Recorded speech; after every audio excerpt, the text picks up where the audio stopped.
మాతృదేవో భవ. నీ పని నీవు చేసికొను నియమము దప్పవు. అమ్మా, నీ పని నీవు చేసికొను నియమము దప్పవు, కొడలైన నిన్నాపగలేదు. నీ పని నీవు చేసికొను నియమము దప్పవు, కోడలైన నిన్నాపగలేదు. నీదగు మహాక్రమ శిక్షణ సొంతయైన మా దాపునకైన రాదు. నీదగు మహాక్రమ శిక్షణ సొంతయైన మా దాపునకైన రాదు. బహుధా తపించెడి వేళనైన తాపోపశమంబు కోరవు. బహుధా తపించెడి వేళనైన తాపోపశమంబు కోరవు. మహోన్నత నిగ్రహ విగ్రహంబవో.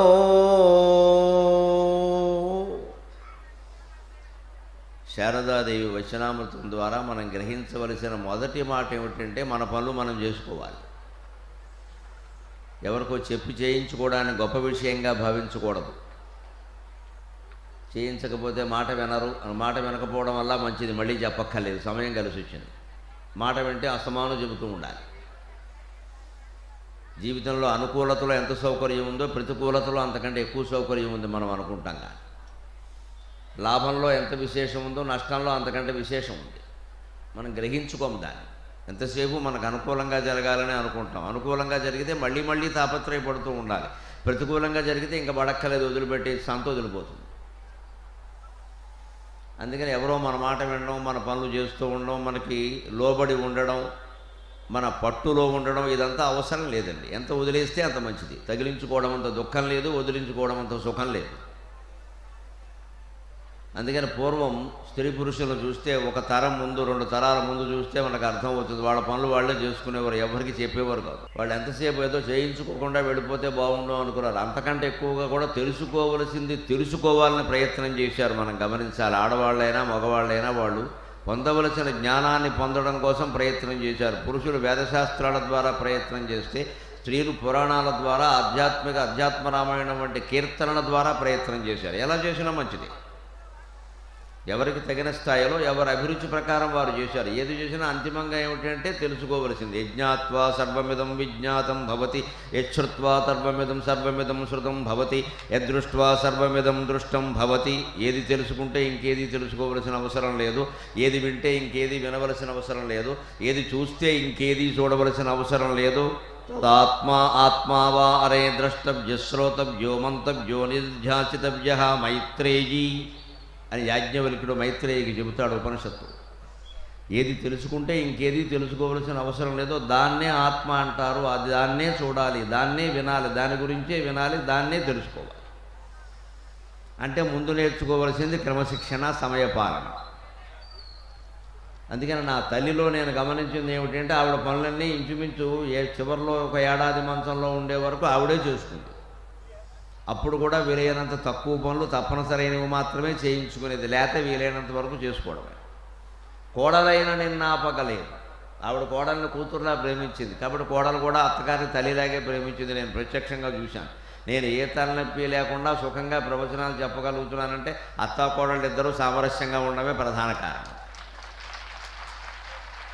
ఇంటికి వెళ్ళగానే వారు రిపోర్టు, వారు దినపత్రిక, వీరు దినపత్రికలాగా ఇవాళ దినపత్రికలు కూడా ఎవరి పార్టీ వారికి ఉంది కదా, 2 పార్టీల పత్రికలు ముందు పడితే ఏది నమ్మాలో తెలియదు. అలాగే మొగాడికి కూడా ఇంటికి వెళ్ళేసరికి ఇద్దరు చెరో మాట చెబితే ఏం చేయాలో తెలియదు ఇక్కడ. అటువంటి తలపోటు భగవంతుడు దయవల్ల, శారదాదేవి దయవల్ల నా జీవితంలో నేను పడలేదు. అందుకు భార్య కారణమే, తల్లి కారణమే. వారిద్దరికీ నమస్కారమే చేస్తున్నారు. నాకు ఏ తలనొప్పి లేకుండా చేశారు. ఒకళ్ళు ఎప్పుడు ఒకళ్ళ మీద ఒకళ్ళు ఇంకా వీలైతే ఓ మాట మా అమ్మ కూడా కోడలకి ఏం చెప్పేది అంటే, వాడు ఎక్కడికో పెడతాడే, వచ్చేసరికి 2 అవుతుంది, నువ్వు తినే ఏం చెప్పేది. ఇదేం పార్టీరా అనుకున్నాను నేను. ఏ అత్తగారు కోడలకి అలా చెప్పదు, కూతురికైనా చెబుతుంది. కానీ వాడు ఎక్కడికో పెడతాడే, 1000 ఏళ్ల పూజారి, వాడికి ఎవరో బోళ్ళంతమంది పెడతారు, నీకు నాకు ఎవరు పెడతారు, తినే అని చెప్పి హాయిగా సామరస్యంగా నడిచిపోయింది ఇంట్లో. అంచేత మగ ఆడ ఎవరికైనా సామరస్యంగా నడవాలంటే ఇతరుల వల్ల ఇబ్బందులు లేకుండా ఉండాలి. కోడలైన నిన్నాపగలేదు, నీదకు మహాక్రమశిక్షణ సొంతయ్యని మా దాపునకైనా రాదు. ఇవాళ కూడా అనుసరిద్దామంటే కష్టంగా ఉందమ్మా. ఎంత క్రమశిక్షణతో ఉన్నావు, ఎంత క్రమశిక్షణతో ఉండకపోతే 91 ఏళ్ల వయస్సులో కూడా పోయే రోజున కూడా దినపత్రిక కళ్ళజోడు లేకుండా చదివిందండి మా అమ్మ. నాకు ఇప్పటికీ ఆశ్చర్యం. 91 ఏళ్ల వయస్సులో కళ్ళజోడు లేకుండా పత్రిక చదివింది. పుస్తకాలు చదివింది. రోజుకో పుస్తకం దూసవతలు బారేయడమే మొత్తం. అంత చదివింది. అందుకే ఆ పుస్తకాలు చదువుకుంటూ ఉండి ఏం చేసేది, ఎవరిని ఇబ్బంది పెట్టేది కదా, తన పుస్తకమే తను చదువుకుంది. ఈ పుస్తకాలు చదివే అలవాటు లేని పెద్దవాళ్ళతో పెద్ద ఇబ్బంది ఏమిటంటే వీళ్ళకి సోదికి సొల్లుకి ఎవరో ఒకరు కావాలి. రా కాసేపు కూర్చో. ఈ మధ్యలో చెప్తే వినడం మానేశారు. నీ మానేస్తే నష్టం ఏమిటి? ఎందుకు వినాలి? కొన్ని చెప్పేదేమైనా గొప్ప విషయమా అంటే ఏం లేదు. నేను 1950లో సర్వీసులో చేరినప్పుడు వీళ్ళు సర్వీసు దగ్గర నుంచి ఇప్పుడు రిటైర్ అయ్యే వరకు వినాలి మనం. ఇక్కడ చచ్చిపోతాను నిజంగా వినడానికి. అందుకే 60 ఏళ్ళు దాటాయంటే ఆడా మగ ఎవరికి అందరికీ విజ్ఞప్తి చేస్తున్నా, నాకు దాటాయండి, నాకు 64. మౌనంగా ఉండడం అలవాటు చేసుకుందాం. అడిగితే తప్ప ఏది చెప్పొద్దు. పృష్ఠస్థన్ ప్రకృతం వక్తి, యోగ వాసిష్టంలో చెప్పిన మాటే. పృష్ఠస్థన్ ప్రకృతం వక్తి నపృచ్ఛేత్ స్థాణువత్ స్థిత. అడిగితేనే మాట్లాడాలి, అడిగినంత వరకే చెప్పాలి. ఎవరూ మనతో మాట్లాడకపోతే రాయిలా ఉండిపోయి జపం చేసుకోవాలి. అదే జపం, అదే జపం, అది ముఖ్యం చాలా. ఆ జపం, ఆ మనస్సును ఎరకట్టుకునే విధానమే ఇవాళ ప్రసంగ సారాంశం, మనోనిగ్రహం. అందుకే నేను మనోనిగ్రహ ప్రార్థనతోనే మొదలుపెట్టి, బహుధా తపించడి వేళనైన తాపోపశమంబు కోరవు. ఇవాళ ఏముందండి, రాజమండ్రి వైభవం రేపొద్దున వేసవకాలం వచ్చాక చూడాలి. ఉష్ణోగ్రత 49, 59 అంటూను మండిపోతూ ఉంటుంది ఆంధ్రాలో. అటువంటప్పుడు కూడా ఆవిడ ఏసీ వేనిచ్చేది కాదు. ఇదెందుకురా అనవసరంగా పెద్ద హోరు, దాంట్లో సౌండ్ వస్తుంది కదా, ఆ సౌండ్ రాకూడదు. ఎందుకంటే అప్పట్లో ఈ స్ప్లిట్ ఏసీలు లేవు, విండో ఉండేవి, కొంచెం సౌండ్ వస్తాయి. ఈ సౌండ్ ఎవడు పడతాడరా ఇదంతా అంటే 90 ఏళ్ల వయసులో ఆవిడకి ఆ సౌండ్ అంత బాగా వినపడుతుంది. వినికిడి సమస్య లేదు, అది సమస్య. ఇవాళ అది కూడా సమస్య అయింది. ఎవడు పడతాడరా ఇదంతా, తీసే కాసేపు పడుకుంటే అదే చల్లారుతుంది అనేది. చివరికి ఒట్టివేళ చేపలు కట్టేవాళ్ళం పూర్వ సంప్రదాయం ప్రకారం. కిటికీలకి 90 ఏళ్ళ ఆవిడకి ఏమైనా అవుతుంది ఇబ్బంది, అందుకని ఏసీ పెట్టించేది. బహుధా తపించడి వేళనైన తాపోపశమంబు కోరవు మహోన్నత నిగ్రహ విగ్రహంబవో. అంత ఇంద్రియ నిగ్రహం కలిగిన నీకు నమస్కారం తల్లి అని ప్రార్థన చేసి, అటువంటి తల్లి జగన్మాత శారదాదేవి వచనామృతంలో 2వ భాగంలోకి మనం ప్రవేశిస్తూ ఉన్నాం. స్వామి అభేదానంద చేసినటువంటి శారదా ప్రార్థనతో మనం ప్రారంభం చేద్దాం. కారుణ్యపూర్ణ నయనాం శరదిందు వక్త్రాం చారుస్మితాం మృదుల మంజుల వాగ్విలాసాం. కారుణ్యపూర్ణ నయనాం శరదిందు వక్త్రాం చారుస్మితాం మృదుల మంజుల వాగ్విలాసాం. కామాదిషక్కరహితాం ప్రణయార్ద్రచిత్తాం. కామాదిషక్కరహితాం ప్రణయార్ద్రచిత్తాం. శ్రీశారదాం శ్రితజనార్తిహరాం నమామి. శ్రీశారదాం శ్రితజనార్తిహరాం నమామి. ఇటువంటి శ్లోకాలకు అర్థాన్ని చివరి పాదం నుంచి చెప్పుకోవాలి. ఆవిడ ఎందుకు పై 3 పాదాల్లోనూ అభేదానంద స్వామి వర్ణించిన 6 లక్షణాలు కలిగి ఉంది అంటే 4వ పాదం పాటించింది కాబట్టి. శ్రితజనార్తిహరాం నమామి. ఆ లక్షణాలు ఉండబట్టే శ్రితజనుల యొక్క ఆర్తిని హరించగలిగింది. ఎవరు ఆవిడ్ని భక్తుల రూపంలో పుత్రుల రూపంలో ఏ రకంగా ఆశ్రయించినా, ఆడా మగ ఎవరైనా వారి కథలు వినేది ఆవిడ ఓపిగ్గా. మన జీవితంలో అలవాటు చేసుకోవాల్సింది ఏంటంటే, మనం తక్కువ మాట్లాడాలి, ఎదుటి వాళ్ళు మాట్లాడేది ఎక్కువ వినాలి. ప్రసంగంలో వింటాం, విడిగా ఉన్నప్పుడు కూడా అలాగే ఉండాలి. కానీ విడిగా ఉన్నప్పుడు అలా ఉండం మనం. ఎదుటి వాళ్ళు ఒక వాక్యం పూర్తిగా మాట్లాడకముందే, మా ఇంట్లో మొన్న పావు వచ్చింది అనకముందే, మా ఇంట్లో ఇంత పొడుగు వచ్చిందంట. ఇక్కడ ఇప్పుడు ఎవరింట్లో వచ్చిందో తెలియదు. ఈ పావుల భాగవతం వల్ల కలిసి వచ్చింది ఏమిటో తెలియదు. మొత్తం మీద మన అంతఃకరణ ఎంత అహంకారంతో ఉంటుంది అంటే, అవతల వాడిని మాట్లాడలేదు, మనమే మాట్లాడాలి. కొంతమంది ఫోన్ చేస్తే మీరు గమనించండి ఎలా ఉంటుందో. మనం ఫోన్ చేస్తాం పని కట్టుకునే వారికి, అంటే మనకేదో పని ఉంటుంది కదా చేసాం. మనం ఫోన్ చేసినప్పుడు మనం ఎందుకు చేసామో ముందు వినాలి కదా. కానీ ఫోన్ చేయగానే ఏమంటే, బాగున్నారండి బాగున్నారండి, మనం రాజమండ్రి వచ్చాక మాకు చెప్పలేదు. నన్ను మాట్లాడినవి ఏమిటాయి బాబు.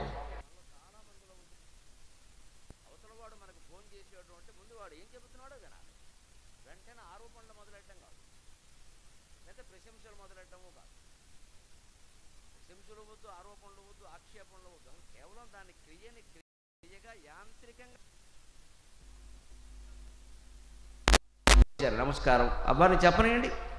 వారు పని ఏదో చెప్పాక మనం ఏదో చెప్పేసాక తర్వాత ఇంకేదైనా చెప్పవలసి ఉంటే మళ్ళీ మనం ఫోన్ చేసే పని లేకుండా చెప్పచ్చు. అబ్బాయి సార్ కంగారు ఎలా ఉంటుంది అంటే, ముందు అవతల వాడిని మాట్లాడలేకుండా ఏం మాట్లాడుతున్నాడో తెలియకుండా వీళ్ళే పావుగంట మాట్లాడాడు. చివరిగా ఫోన్ చేసిన వాడు మర్చిపోతాడు, అయోమయం జగన్నాథం ఎందుకు చేశాడో తెలియదు వాడికి. సర్లే నువ్వు చెప్పావుగా మళ్ళీ చేస్తానులే అంటాడు. ఈ లోపల ఇదంతా మనకు ఒప్పుకోమండి. దీన్నే అహం అంటారు. అహంకారం వేరు, అహం వేరు. దయచేసి గమనించండి. అహంకారం వేరు, అహం వేరు. అహంకారం అంటే గర్వం, అహం అంటే అన్నిటికీ నేను చేశాను, నేను చూస్తున్నాను, ఈ దుఃఖం నాకే వచ్చింది, ఈ బాధ నాకే కలిగింది, ఇదంతా అహం. ఇది అహం అని అనుకో. మనం బాధపడడం అహం ఏమిటండి అంటే బాధపడడం కూడా అహమే. సుఖపడి గర్వించడం ఎంత అహమో బాధపడి దుఃఖించడం కూడా అంతే అహము. రెండిటికీ అహమే కారణం. ఇది నేను, ఈ శరీరం నాది అనుకోవడం వల్ల ఈ బాధ మనదనిపిస్తోంది. కానీ ఇది కాదు అని దేహాత్మభావాన్ని విడిచిపెట్టగలిగితే ఈ బాధ మనదెందుకు అవుతుందండి? గొంతు పుండేసినా సరే, క్యాన్సర్ లాంటి పుండొచ్చినా సరే, రామకృష్ణ పరమహంస ప్రశాంతంగా ఉండి అమ్మవారిని ప్రార్థన చేసేటువంటి దేహాత్మభావాన్ని విడిచిపెట్టపట్టే కదా. మనం అది గ్రహించాలి కదా.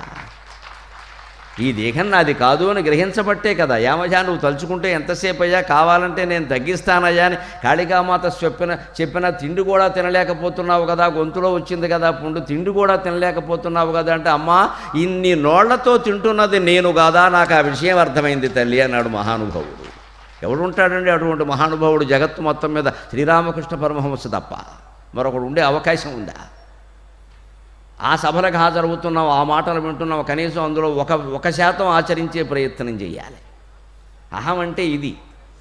నేనే తింటున్నా, నేనే చేస్తున్నా, నేనే కట్టుకున్నా, నేనే పట్టుకున్నా, నన్నే తిట్టారు, నన్నే ఏదో అన్నారు, నన్నే పొగిడారు. నన్నే తిట్టారు అనేది అహమే, నన్నే పొగిడారు అనేది అహమే. రెండు అహమే.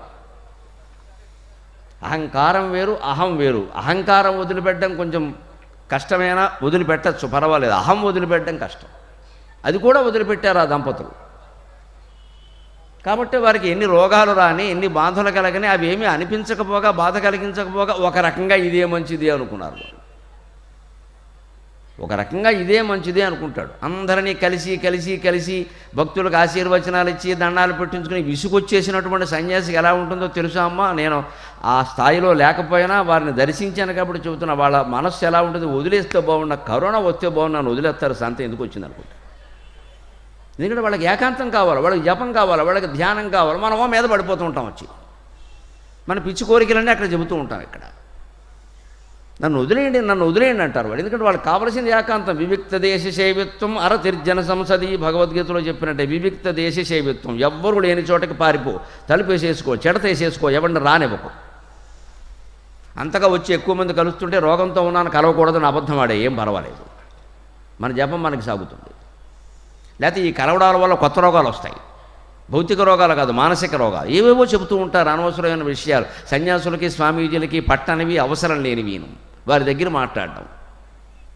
ఆత్మజ్ఞానం గురించి తప్ప, తత్వజ్ఞానం గురించిన సందేహాలు తప్ప మరొకటి కాషాయం ధరించిన వ్యక్తి దగ్గర మనం మాట్లాడకూడదండి. అది పాపం అండి, అది మాట్లాడకూడదండి. అసలు మాట్లాడవలసిన విషయం తత్వజ్ఞానం, ఆత్మజ్ఞానం. దానికి సంబంధించిన సందేహం ఏదైనా ఉంటే, లేదు వారి మాటల వల్ల ఏదైనా పొందగలిగితే, స్వామి మొన్న మీరు మాట్లాడారు విన్నాను, ఇది పొందగలిగాను చాలు, అంతే.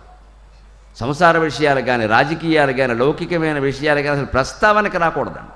వచ్చాయంటే వారి సమయం మనం తినేస్తున్నట్టు లెక్క. వారు జాలి కలిగిన వ్యక్తులు, సానుభూతి కలిగిన వాళ్ళు. సన్యాసి అంటేనే గుండెల నిండా జాలి, సానుభూతి. లేకపోతే ఎప్పుడో అడవుల్లోకి వెళ్ళిపోయేవాడు ఇక్కడ ఎందుకు ఉంటాడు? సమాజం మీద జాలి, సానుభూతి. అయ్యో మనం ఏదో పొందాం, దివ్యానుభూతి పొందాం, అనుభవాలు పొందుతున్నాం, వీరికి ఇవేమీ లేవే, సంసారాల్లో పడి ఏడుస్తున్నారే, ఇది నిజం అనుకుంటున్నారే, జగన్ మిథ్య అనే తత్వం వీరికి అర్థం కాలేదే, మనకు అర్థమైందే, కాస్త అర్థమయ్యేలా చెబుదాం అనే తాపత్రయంతో సమాజం అనేది తమ బిడ్డగా భావించి జాలితో కాషాయాంబరధారులు మన మధ్య తిరుగుతున్నారు కానమ్మా. లేకపోతే వాళ్ళకి అవసరం లేదండి, అవసరం లేదండి వాళ్ళకి. మన అదృష్టం తిరగడం, మనకు అదృష్టం. అది సరిగ్గా వినియోగించుకోకపోతే వారికి దురదృష్టం అవుతుంది. సర్వసంగ పరిత్యాగులకి ఇన్ని పనులు ఏమిటండి అసలు? ఈ సమయాలు, సభలు, నిర్వహణ, దేనికి ఇదంతా? ఇందులో ₹1 వాళ్ళు ఏం ఆశించరే. ఇందులో ఒక్క మాట వాళ్ళు వినవలసిన అవసరం కూడా ఏం లేదే, తెలుసును కదా వారికి. ఏం వింటాం? కానీ ఎందుకుంటారు అంటే లోకం మీద జాలి. శారదామాతేనా అంతే, ఆవిడకి సర్వము తెలుసునా లోకం మీద జాలి. లేకపోతే 33 సంవత్సరాలు నిండకుండా భర్త పోవడమా, అక్కడి నుంచి ఆవిడేమో 1920 వరకు బతకడమా, 1886 నుంచి 1920 వరకు 14, 20, 34 ఏళ్ళు వితంతువుగా 100 ఏళ్ల క్రితం బతకడం ఎంత కష్టమో ఆలోచించండి అమ్మా. ఇవాళ వీరేశలింగం గారి సంస్కరణ జరిగాక కాదు, ఆ వేళ ఎలా ఉండేది? ఆ వేళ వితంతువుల పరిస్థితి. ఒక్క పూట తినాలి, రెండో పూట తినకూడదు, చప్పడి పిండి తినాలి, తెల్లబట్ట కట్టుకోవాలి, గుండు గీసుకోవాలి. ఎలా ఉండేదండి దారుణంగా. లోపల బయటికి రావడానికి వీల్లేదు, కనిపిస్తే అపశకునం. పైగా పోయిన వాడిని ఏమన్నారు, ఈవిడ అంటారు అనవసరంగా, ఈవిడ జాతకం వల్ల వాడు పోయాడని. ఇది ఎక్కడ గొడవ? ఆవిడని చంపేసిందే వాడిని. మనం వితంతువుల మొహాలు చూడడానికి ఇబ్బంది పడతామండి. 100 కోట్లు మింగేసిన మొహాలు వాళ్ళు చూడడం కాదండి, దండలేసి గౌరవిస్తామండి. నమశివాయ నమశివాయ. 100 కోట్లు 1000 కోట్లు ఎన్ని కోట్లు మింగేస్తే అంత గొప్పవాడు. ఏం మింగితే మనకెందుకండి? అయితే అదే కావాలి మనకెందుకండి? మనకు అదే కావాలి.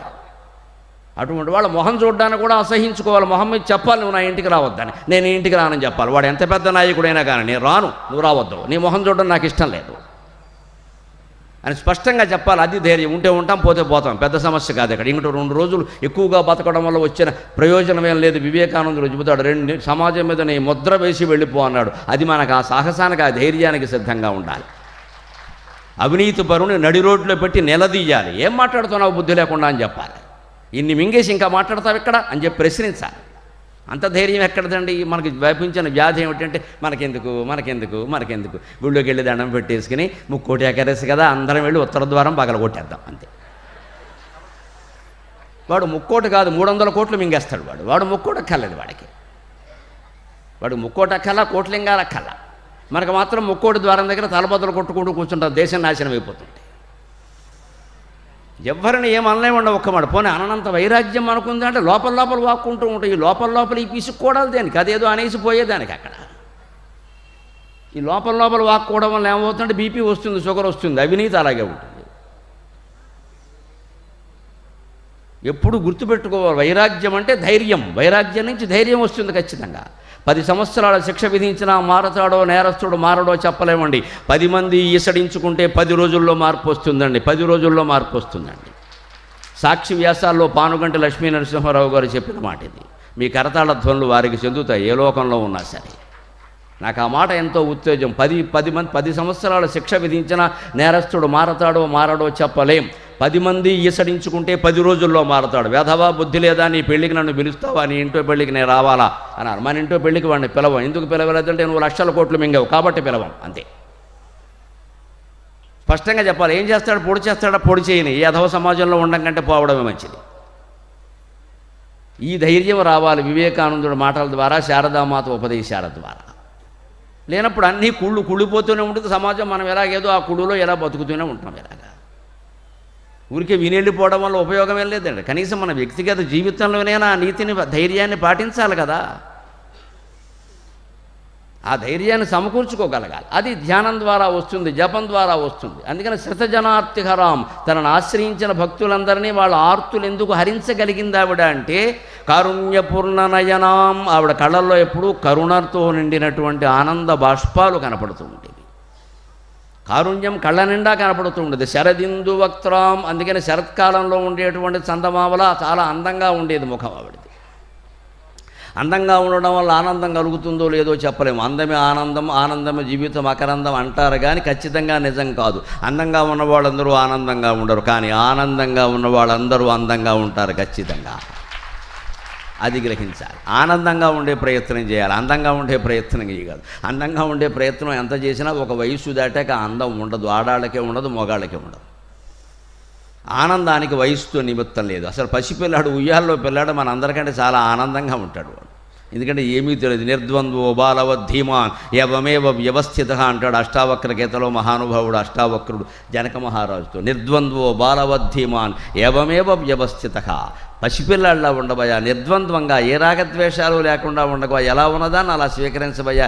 ఎందుకయ్యా గొడవ పెట్టుకుంటావన్నాడు. ఎందుకంత మదన పడిపోతున్నావు?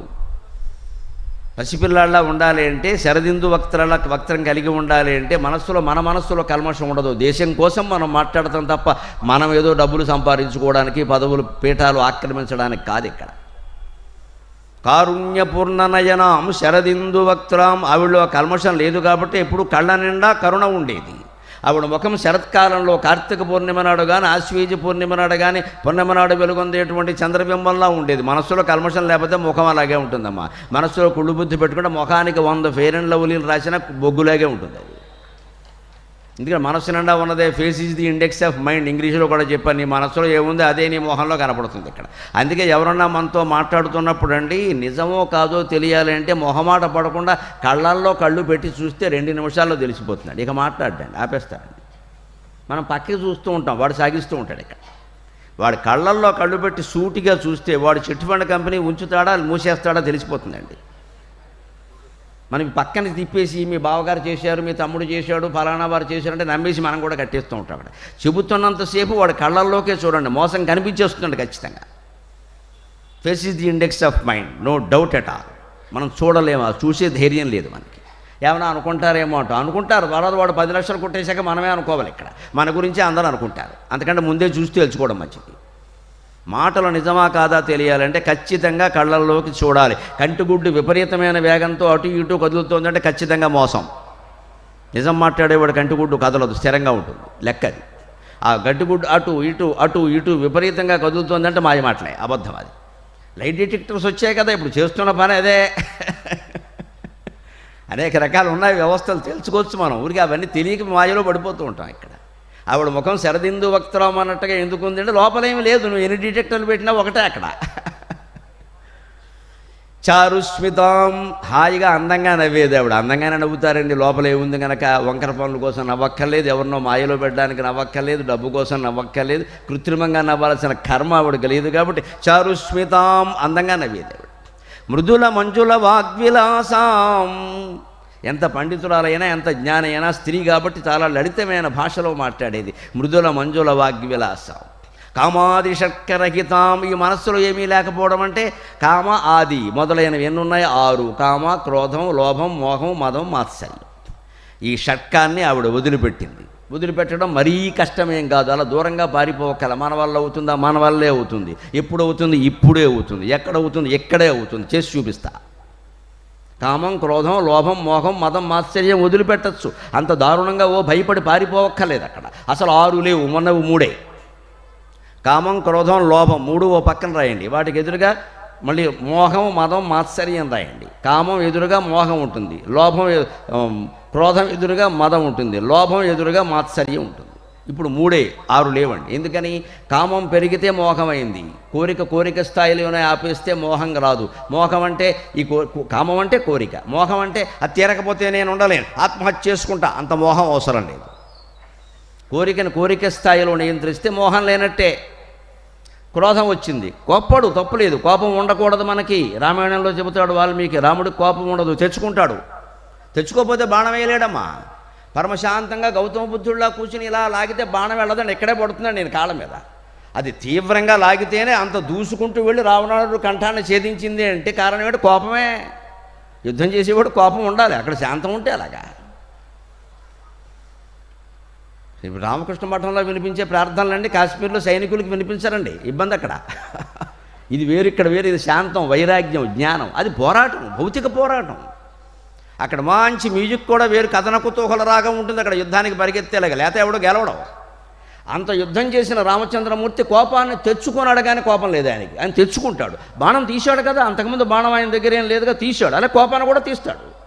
మనసులోంచి కోపాన్ని బయటకు తీయాలి. కొన్ని పనులు కావాలంటే కోప్పడాలమ్మా, లేకపోతే అవ్వవు.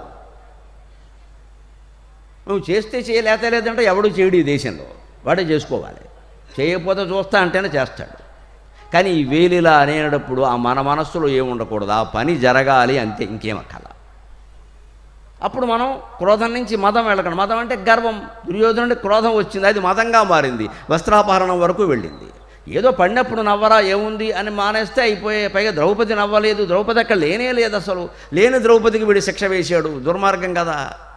పాండవుల మీద కోపం ఉంటే పాండవులకు చేసుకో వస్త్రాపహరణం, ద్రౌపది గొడవ నీకెందుకండి? పొగరంటారు దీన్ని. అంటే క్రోధం మదంగా మారింది. క్రోధం స్థాయిలో ఆపితే అది మదం అవ్వదు. లోభం అంటే నాకే కావాలి, నాకు కావాలి అంటే పర్వాలా, నాకే కావాలి అంటే గొడవ వస్తుంది. లోభం అంటే అదే, నాకే కావాలి. దాన్ని అదుపులో పెట్టకపోతే ఏమవుతుంది? మాత్సర్యం, అసూయ. అంటే మనకేదో పదవి కావాలి అనుకున్నాం, అది ఇంకొకరికి దక్కింది, వెంటనే అసూయ వచ్చింది. ఏం చూసి ఇచ్చారండి, ఏముందని ఇచ్చారండి, నీకెందుకంత బాధ? ఇచ్చినవాడు ఇచ్చాడు, పుచ్చుకున్నవాడు పుచ్చుకున్నాడు, నీకెందుకు? నీకు రాలేదని. మనకి రాలేదంటే ఒక బాధ, ఎదుటివాడికి వచ్చిందనగానే 2 బాధలు వస్తాయి ఇక్కడ. అసలు మనకి రాకపోవడం కంటే వాడికి రావడమే మనకి ఎక్కువ బాధ. దీన్ని వదిలించుకోవాలి. మాత్సర్యం అంటే లోభం స్థాయిలో ఇది నాకు మాత్రమే దక్కాలి అన్నది వదిలేసి, ఈ పని జరగాలి అంటే ఈ బాధ్యత ఎవరికి అప్పగించినా పర్వాలేదు, ఇది పదవి కాదు బాధ్యత.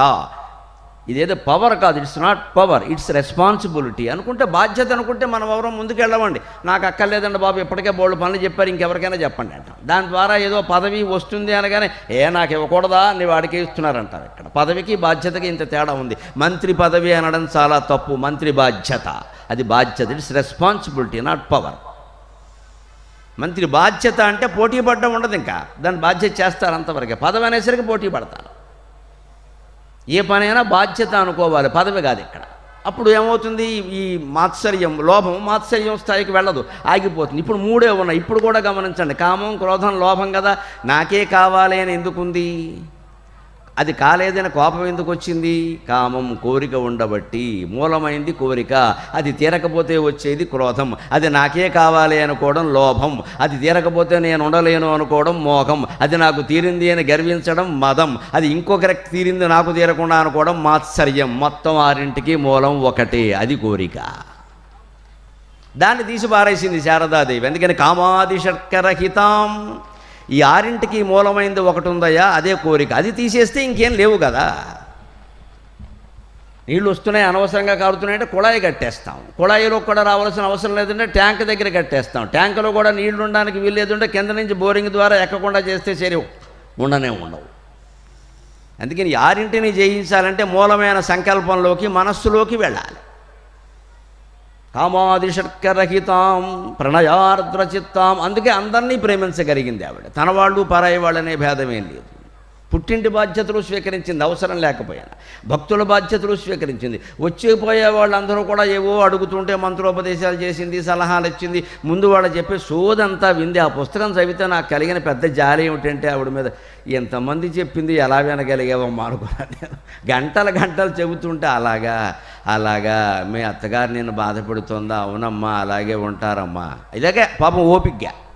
పైగా శిష్యులు కొంతమంది, ఎందుకమ్మా అంతసేపు అవన్నీ వాళ్ళని వెళ్ళిపోమని చెప్పండి అండి. ఏదో వింటేనైనా కొంత ఓదార్పు కలుగుతుందేమో అందండి. అంత జాలి ప్రపంచంలో మరొక్కరికి ఉండదండి, ప్రపంచంలో మరొక్కరికి ఉండదు. అటువంటి శారదాదేవికి శృతజనార్తిహరాం అయిన ఆవిడికి నమస్కారం చేసి మనం వచనామృతంలో 2వ భాగంలో మనోనిగ్రహానికి సంబంధించిన ముఖ్యమైన వాక్యాలు గమనిద్దాం. ముందు వాళ్ళ దాంపత్య జీవితమే గొప్ప ఆదర్శం. ఆవిడ వివాహం చేసుకున్నది కేవలం మనకి మళ్ళీ సంతానానికి అందామని, ఏదో వాళ్ళని ఏదో ఒక తీరుకు తీసుకొద్దామని, వాళ్ళు ఏదో గొప్ప సంపాదన చేస్తుంటే మా పిల్లలు ఇలాగా ఇంతంత సంపాదిస్తున్నారు, ఇంత బాగా సెటిల్ అయ్యారని చెప్పుకుని ఆనందిద్దామని కాదు. వరుణు చేకొంట భోగమ్ము కొరకు కాదు. 2011లో చేసిన అవధానంలో శారదా రామకృష్ణుల దాంపత్యాన్ని గురించి చెప్పిన పద్యం ఇది. వరుణి చేకొంట భోగమ్ము కొరకు కాదు, ఆత్మనిరుగుటకై సహాయార్థమనుచు. వరుని చేకొంట భోగమ్ము కొరకు కాదు, ఆత్మనిరుగుటకై సహాయార్థమనుచు. బ్రహ్మచారిణి జై కాపురమును జేయు, బ్రహ్మచారిణి జై కాపురమును జేయు. శారదాదేవి కాచుమా స్వాంతములను. పెళ్లి చేసుకోవడం అనేది సంసారాన్ని పెంచుకోవడానికి కాదు, భోగాల కోసం కాదు. భార్యకైనా భర్తకైనా ఇద్దరికీ ఒకటే లక్ష్యం అమ్మా. భార్యకి భర్త సేవే లక్ష్యం అని చెబుతారు, భర్తకు మాత్రం భార్య సేవ లక్ష్యం అని చెప్పరు, దేశం అంటారు. నేనైతే ఇద్దరికి ఒకటే చెబుతా, ఇద్దరికీ ఆత్మజ్ఞానమే శరణ్యం, అన్నిటికీ అదే ముఖ్యం. ఇక్కడ భర్త సేవ లేదు, భార్య సేవ లేదు. ఈ సేవ వల్ల ఏమైనా ఆత్మజ్ఞానం వచ్చిందా? అంతే. ఎంత దుర్మార్గుడైనా భర్తకి సేవ చేయాలనేది పూర్వకాలం చెల్లిందేమో కానీ ఇప్పుడు చెల్లాల్సిన అవసరం కూడా లేదండి. మొత్తం మనం ఏమైనా చేసామంటే కూర్చోబెట్టి జీవితం అంతా చేయించుకుంటారు. నలిగిపోవడం తప్పితే ఇక్కడ ఏముండదు. ఇక్కడ ఈ చాకరీల వల్ల, ఈ సేవల వల్ల, ఈ కుటుంబ మర్యాదల వల్ల ఏమన్నా పొందామా? ఆత్మజ్ఞానం అంతే. ఆవిడ గ్రహించింది అది. ఆయన సేవ చేసింది, శిష్యులందరికీ చేసింది. ఆయనకేమిటి? వరుణు చేకొంట భోగమ్ము కొరకు కాదు, భోగాల కోసం కాదు, ఆత్మనిరుగుటకై సహాయార్థం అనుచు. భార్యకి భర్త ద్వారానైనా, భర్తకి భార్య ద్వారానైనా ఆత్మజ్ఞానం కలగాలి. మనం అది అనుకోవట్లా. సంతానం కలగాలనుకుంటున్నాం కాబట్టి నాశనం అయిపోయింది బతుకంతా. సంతానం కలగడం పెద్ద విషయం కాదండి, దాని గురించి అంత తాపత్రయపడక్కర్లేదు. ఇక్కడ సంతానం లేకపోతే వచ్చే నష్టం ఏమీ లేదు. ఈ ఎదురుగా కూర్చున్న మూర్తులు కాషాయాంబరధారులు ఎవరు సంతానం కదమ్మా, వివాహం జోలికి కూడా పోలేదు. కానీ వాడి దర్శనమే పుణ్యమని మనం భావిస్తున్నామా లేదా? అంటే మనం ఏ పాపకోపంలో ఉన్నామో అర్థమైంది కదా, ఇంక మళ్ళీ వేరే చెప్పాలేటి. మరి ఈ పాపకోపాన్ని ఎందుకంటే అంత పెద్ద పుణ్యక్షేత్రం కింద భావిస్తున్నాం ఇక్కడ. ఇది పాపకోపం ఎందుకైంది? సంతానం అనుకోవడం వల్ల. సంతానం దేనికి పని లేక నాకు అర్థం కాదు. పెళ్లి చేసుకుంటే సంతానం కలిగి తీరాలా? చాలామంది లేరని బాధపడదు. లేని వాళ్ళు అదృష్టవంతులు నన్ను అడిగితే. వాళ్ళు బతుకున్నంతకాలం శుభ్రంగా హాయిగా అన్ని భోగాలు అనుభవించవచ్చు, తీర్థయాత్రలు చేయొచ్చు, పుణ్యక్షేత్రాలకి మఠాలకి శుభ్రంగా ఉన్న డబ్బంతా రాసేయచ్చు, ఆనందంగా ఉండొచ్చు. ఎందుకు బాధపడతారుకే? ఆ చెట్టు కెడదామా, ఈ పుట్ట కెడదామా, ఎక్కడికి వెళ్ళకండి. సంతానం లేని వాళ్ళందరూ మొత్తం ఆస్తిని రామకృష్ణ మఠానికి ఇచ్చేయండి, సుఖంగా ఉంటుంది. వాళ్ళంతా మీ సంతానమే. బోళ్ళు మంది అనాథాలను పోషిస్తున్నారు, బోళ్ళు విద్యాలయాలు ఉన్నాయి, బోళ్ళు సేవా సమితులు ఉన్నాయి, ఆసుపత్రులు ఉన్నాయి. ఎక్కడి నుంచి వస్తాయండి డబ్బులు? సంతానం లేని వాళ్ళకి రామకృష్ణ పరమహంసే మీ బిడ్డ అనుకుని ఇచ్చేయండి అమ్మ, మొత్తం ఇచ్చేయండి. అంతేగాని నాకు లేరు ఏమిటో ఇంతకాలమైంది పక్క వాళ్ళందరూ అంటున్నారు. పక్క వాళ్ళ మాటలు పట్టించుకోవద్దని నిన్న చెప్పాం, ఇంక ఇవాళ వదిలేయండి ఆ విషయం. ఎవరేమన్నా మనకు అనవసరం. పైగా సంతానం లేని వాళ్ళు నా దృష్టిలో దేవతలతో సమానం. మన దేవతల వరకే సంతానం లేదు. విష్ణుమూర్తి సంతానం బ్రహ్మదేవుడు. ఎవరు? లక్ష్మీదేవి ఏ ఆసుపత్రిలో కనలేదండి, ఆధార్ కార్డు లేదు, సంకల్పం మాత్రం. బ్రహ్మదేవుడికి ఎక్కడ కన్నారు? నారదుడు ఆయన బ్రహ్మమానస పుత్రుడు అంట. బ్రహ్మదేవుడు ఎక్కడ కన్నాడు? నారదుడిని కుడి చేతిలోంచే ఎడం చేతిలోంచే సంకల్పంతో కన్నాడు, ఆసుపత్రిలో కనలా. మన్మధుడు సంతానం అంట. ఎవరికన్నారు? ఆధారం ఏముంది? సంకల్పం. గణపతి బొమ్మ చేసి ప్రాణం పోసింది, కడుపున మోయలేదు, ఆసుపత్రిలో కనలేదు, సంకల్పం మాత్రం సంతానం. కుమారస్వామి శివుని తేజస్సు గంగానదిలో కలిసింది, అగ్గిని తీసుకెళ్ళాడు, గంగానదిలో కలిపాడు, శరత్కాలపు రెల్లు గడ్డిలో కొంతకాలం పెరిగాడు. తర్వాత కృత్తికలు పాలిచ్చాయి. కార్తికేయుడు షణ్ముఖస్వామి పుట్టాడు, ఆయన కూడా కడుపున కన్నా సంతానం కదా. పార్వతీదేవిని ఎవరు గొడ్రాలు అనలేదు కదా. ఏ దేవతామూర్తికి సంతానం లేదు, మీరు పురాణాలు చదువుకోండి. అందుకని సంతానం లేనివాడు నా దృష్టిలో దేవతలతో సమానం. మీరు ఆనందంగా ఉండండి, ఆనందంగా ఉండండి. ఉన్నవాళ్ళని ఆక్షేపించండి. కన్నావు పని లేక దేనికని చెప్పండి, అప్పుడు ఆలోచించుకుంటారు వాళ్ళు కూడా. ఎందుకు కన్నావు? ఇంజనీర్ని డాక్టర్ని చేయడం కోసం కాదమ్మా, ఆత్మజ్ఞానులైన యోగులను చేయడానికి పిల్లల్ని కనాలి, ఆడవాళ్ళనైనా మగవాళ్ళైనా. ఆత్మజ్ఞానులైన యోగులు మన కడుపున పుట్టాలి, ఇంజనీర్లు డాక్టర్లు కాదు. ఇక్కడ ఇప్పటికే ఎక్కువైపోయారు, మోసాలు ఎక్కువైపోయి. చెయ్యట్టుకుంటే వెయ్యి, మళ్ళీ వదిలితే వెయ్యి. చచ్చిపోతున్నాం ఇక్కడ. వదలడం 10,000 ఇచ్చే వరకు వదలడం. ఈ డాక్టర్లు ఈ ఇంజనీర్లు మనకు అక్కర్లేదు, అంతా డొనేషన్ డాక్టర్లే. ఒకడు ఆపరేషన్ చేస్తాడు, ఇంకోటి కాదంటాడు, ఎందుకంటే వాడు తప్పు చేశాడంటాడు. ఎవడు తప్పు చేశాడో మనకు తెలియదు, బతుకుండమే మన తప్పు అయిపోయింది ఇక్కడ. దీని నుంచే మనం వైరాగ్యాన్ని తెచ్చుకోవాలి. సంతానాన్ని కనవలసింది యోగుల్ని తయారు చేయడానికి కానీ భోగుల్ని తయారు చేయడానికి కాదు. ఆ సంతానం లేకపోతే బాధపడవలసిన అవసరమేం లేదు ఇక్కడ. ఆత్మనిరుగుటకై సహాయార్థమనుచు బ్రహ్మచారిని కాపురము చేయి. బ్రహ్మచారి కాపురం చేశారంటే ఆశ్చర్యం కదా, ఎలా చేస్తారండి? మాకు అవధానాల్లో ఇచ్చే సమస్యలు అలాగే ఉంటాయి. బ్రహ్మచారి కాపురం చేశారంట, రామకృష్ణ పరమహంస జీవితం చెప్తాము, ఆయన బ్రహ్మచారే కాపురం చేశాడు, కాదనడానికి లేదు. చట్ట ప్రకారం అది కాపురమే, అందుకని మానసికంగా అది బ్రహ్మచర్యం, రెండూ నిజమే. అదే సమస్య పరిష్కారం. బ్రహ్మచారిని కాపురమును చేయు. ఎందుకు చేయగలిగింది అంటే సంతానం లేకపోవడం వల్లే అందరినీ సమంగా చూడగలిగింది. మనం సంతానం ఉండడం వల్లే మన అబ్బాయిని వేరుగా చూస్తాం, పక్కింటి వాళ్ళని వేరుగా చూస్తాం, వేరే వాళ్ళని వేరుగా చూస్తాం. ఓ కుక్క పిల్ల కుంటుతూ రోడ్డు మీద నడుస్తూ ఉంటే మనం ఏం పట్టించుకోము, దాని కర్మ అంటాం. అదే మన కొడుకు కనుక ఏదైనా ప్రమాదం జరిగితే 2 ఎకరాలు అమ్మేసి వైద్యం చేయిస్తాం. కొడుకుని కుక్కపిల్లని కూడా సమానంగా కొడుకున్నప్పుడు కుక్కపిల్ల కోసం 2 ఎకరాలు అమ్మేయక్కల, కనీసం జారి చూపించగలిగితే చాలు. పోని పాపం దానికి కుంటికాలు వచ్చింది కదా, దానికి పూట అన్నం ఎక్కడా దొరకదు, వెళ్ళలేదు, మన ఇంట్లో మిగిలిన అన్నం ఉంది కదా పెడదాం అని భయపడకుండా ఆ కుక్కకి అన్నం పెడితే చాలమ్మ, కొడుకుని కుక్కని సమానంగా చూసినట్టే.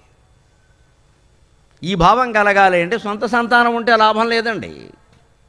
సొంత సంతానం ఉన్నంతకాలం ఇద్దరు ఈవేళ 200 కోట్లు ఇచ్చినా సరిపోవట్లేదు ఇద్దరికి. ఎక్కడ 20 మంది ఉన్నప్పుడు బాగానే ఉన్నారు, రూపాయి ఇవ్వలేదు, ఎకరం పొలం ఇవ్వాలి, వాళ్ళే కష్టపడి బతికారు. ఇప్పుడు ఎన్ని కోట్లు ఇచ్చినా సరిపోట్లా. అందుకని ఇది వదిలించుకోవాలి, సమభావం కలగాలి. ఎప్పుడు సాధనలో మనస్సు పురోగతి చెందిందా లేదా అంటే ఏమిటో తెలుసా? శారదామాత వచనామృతంలో చెప్పిన మాట. మీ మనస్సులో సమభావం కలుగుతుందో లేదో చూసుకోండి. కలుగుతోందంటే ధ్యానం పురోగతి సాధించినట్టే. ఇంకా మళ్ళీ అత్తాకోడళ్ళ మధ్యలో గొడవలు, ఆడపడుచు వదిన మధ్యలో గొడవలు, భార్యాభర్తల మధ్యలో గొడవలు, అన్నదమ్ముల మధ్యలో గొడవలు సాగుతున్నాయి అంటే మీకు ఏమీ ధ్యానం కుదరనట్టే లెక్క. మీకు మీరే పరీక్ష, ఎవరూ పరీక్ష పెట్టక్కల.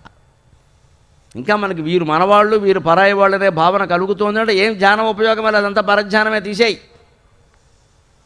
ఆ సమభావం కలగాలి. అందుకే మన స్తోత్రాల్లో అత్యంత ఉత్తమమైనది ఏదండి? లలితా సహస్రనామం. దాన్ని మించింది లేదు. అందులో తంత్రం ఉంది, మంత్రం ఉంది, యంత్రం ఉంది, సమస్తం ఉన్నాయి. అది సైన్స్. ఎంత సైన్స్ అంటే అంత సైన్స్, ఎంత బ్రహ్మజ్ఞానం అంటే అంత జ్ఞానం. అపూర్వమైన బ్రహ్మజ్ఞానము అందులోనే ఉంది, సమస్తమైన విజ్ఞానము అందులోనే ఉంది, తంత్రజ్ఞానము అందులోనే ఉంది. ఆ లలితా సహస్రంలో 32 అక్షరాలే ఉంటాయి నిజానికి లెక్క పెడితే. 1000 నామాల్లోనూ కలిపి ఏ అక్షరంతో నామం మొదలైంది అని ఓ చోట రాస్తే 32 అక్షరాలతోనే అన్ని నామాలు మొదలవుతాయి. 33 అక్షరం లేదు. లెక్కపెట్టి చూడండి. ఖ అనే ఒక అక్షరం ఉంది, దాంతో ఒక నామమే ఉంటుంది. ఖట్వాంగాది ప్రకరణ రెండో నామం ఉండదు. ఏ అని ఒక అక్షరం ఉంది, ఒక నామమే ఉంటుంది. ఏకాకిని భూమరూప నిర్ద్వైత అద్వైత వర్జిత ఏకాకిని అన్న ఒక్క నామమే ఏతో మొదలవుతుంది. ఖట్వాంగాది ప్రకరణ అంటే ఖాతో మొదలయ్యే నామం ఒకటే ఉంది, రెండోది లేదు. అంత మొదలు 122 నామాలు ఉండే వరకు రాశాడు వ్యాస మహర్షి. నేను పనిగట్టుకుని లెక్కపెట్టే, ఇదివరకు వాళ్ళే లెక్కపెట్టిన కొంత ఉన్నాయి, దాంతోపాటు నేను లెక్కపెట్టాను, నా దృష్టి నాకు ఉంది కాబట్టి. 122 నామాలు ఉన్నాయి సకారంతో. సా సంగీతంలో సా ఉంది, దాంతో సర్వారుణ ఇలాంటివన్నీ, సర్వాపద్ వినివారణి, స్వస్థ, స్వభావ మధుర, సాతో మొదలయ్యే నామాలు 122 ఉన్నాయి. అప్పుడు నేను మాస్టర్ని కాబట్టి మా క్లాసులో ఎప్పుడు ఫస్ట్ ప్లేస్ సెకండ్ ప్లేస్ అంటాం, ఫస్ట్ మార్క్ సెకండ్ మార్క్ అంటాం మాకు లెక్క. అందుకని రెండో స్థానం ఎవరిది అని చూసాం, మకారం. మహేశ్వరి, మహాకాళి, మహాగ్రాస, మహాశన అని మకారంతో మొదలయ్యే నామాలు 112 ఉన్నాయి. మిగిలినవన్నీ 60, 40, 20, 10, 2, 1 కూడా ఉన్నాయి. ఒక అక్షరంతో ఒకే నామం, ఖకారం, ఏకారం. కానీ ఎక్కువ ఏమిటని చూస్తే సకారంతో మొదలయ్యేవి 122, మకారంతో మొదలయ్యేవి 112. అంటే లలితా సహస్రనామాల్లో ఫస్ట్ మార్క్ ఎవరిది అన్ని అక్షరాల్లో అంటే సకారాంది, సెకండ్ మార్క్ ఎవరిది ద్వితీయ స్థానం అంటే మకారాంది. ఈ రెండూ కలపండి, భారతీయ తత్వం అవుతుంది. సకారం మకారం రెండూ కలిపితే సమహ, సమభావమే లలితా సహస్రం. ఇది పరిశోధనాత్మక దృష్టి. ఆ సూక్ష్మ బుద్ధితో ఆలోచించాలి. నామాలు చదువుకుంటూ పోవడం కాదు. ఇక్కడ అయిపోయింది నేను ఇవాళ 3 సార్లు చదివా, 6 సార్లు చదివా, ఎన్నిసార్లు చదివినా ఒకటే, ఎక్కాలు చదవడానికి దీనికి తేడా ఏముండదు ఇక్కడ. నేను 10 మందిని పిలిచా, ప్రసాదాలు పెట్టా, ఇదో దండగా అనవసరంగా ఇంట్లో చదువుకోకుండాను. ప్రసాదాలు ఎక్కువైపోయి అమ్మవారి ప్రసాదం లేదు ఇక్కడ, ఒట్టి మిఠాయి ఉండలే మిగిలాయి.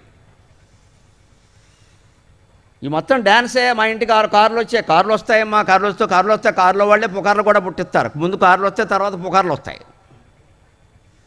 ఈ గొప్పలు చెప్పుకోవడం సరిపోయిందే, పక్కింటి వాళ్ళు మళ్ళీ చేస్తారు. ఇక్కడ సామూహిక పారాయణ అన్నాం, ఏం సాధిస్తున్నారో తెలియదు సామూహిక పారాయణ వల్ల.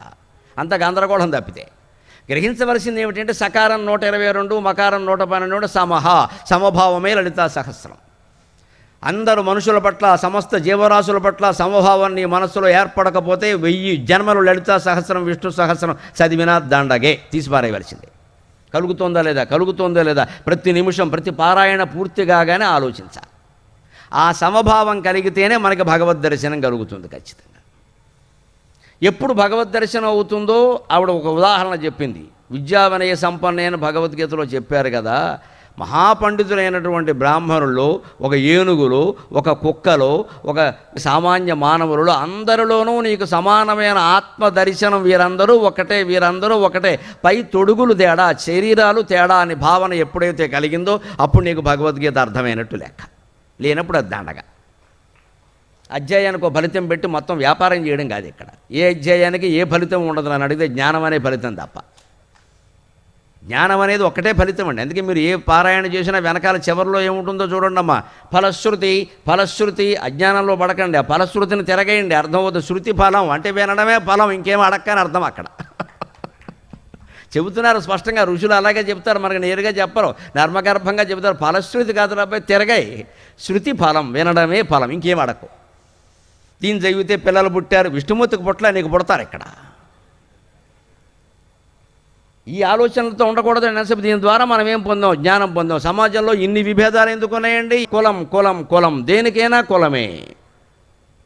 కులం పిచ్చి పోనంత వరకు మీరు ఎన్ని పారాయణలు చేసినా ఒకటే. నాకు మొహమాటం లేకుండా మాట్లాడడం అలవాటు. మళ్ళీ పిలిచినా మంచిదే, పిలవకపోయినా మంచిదే. సమాజంలో మార్పు కావాలి నాకు. కుల సంఘాలు పెట్టి, కుల భోజనాలు పెట్టి, కులం పిచ్చిని బాగా ప్రేరేపించినంతకాలం ఎన్ని గుళ్ళు కట్టినా ఒకటే, ఎన్ని పారాయణలు చేసినా ఒకటే, మొత్తం గంగలో పోసినట్టే. ఒక్కరు కూడా చప్పట్లు కొట్టే ధైర్యం ఉండదండి. కొంపలు అంటుకుపోతాయి కదా. నేను అంటుకుపోయినా సిద్ధంగానే ఉన్నా, మళ్ళీ అంట.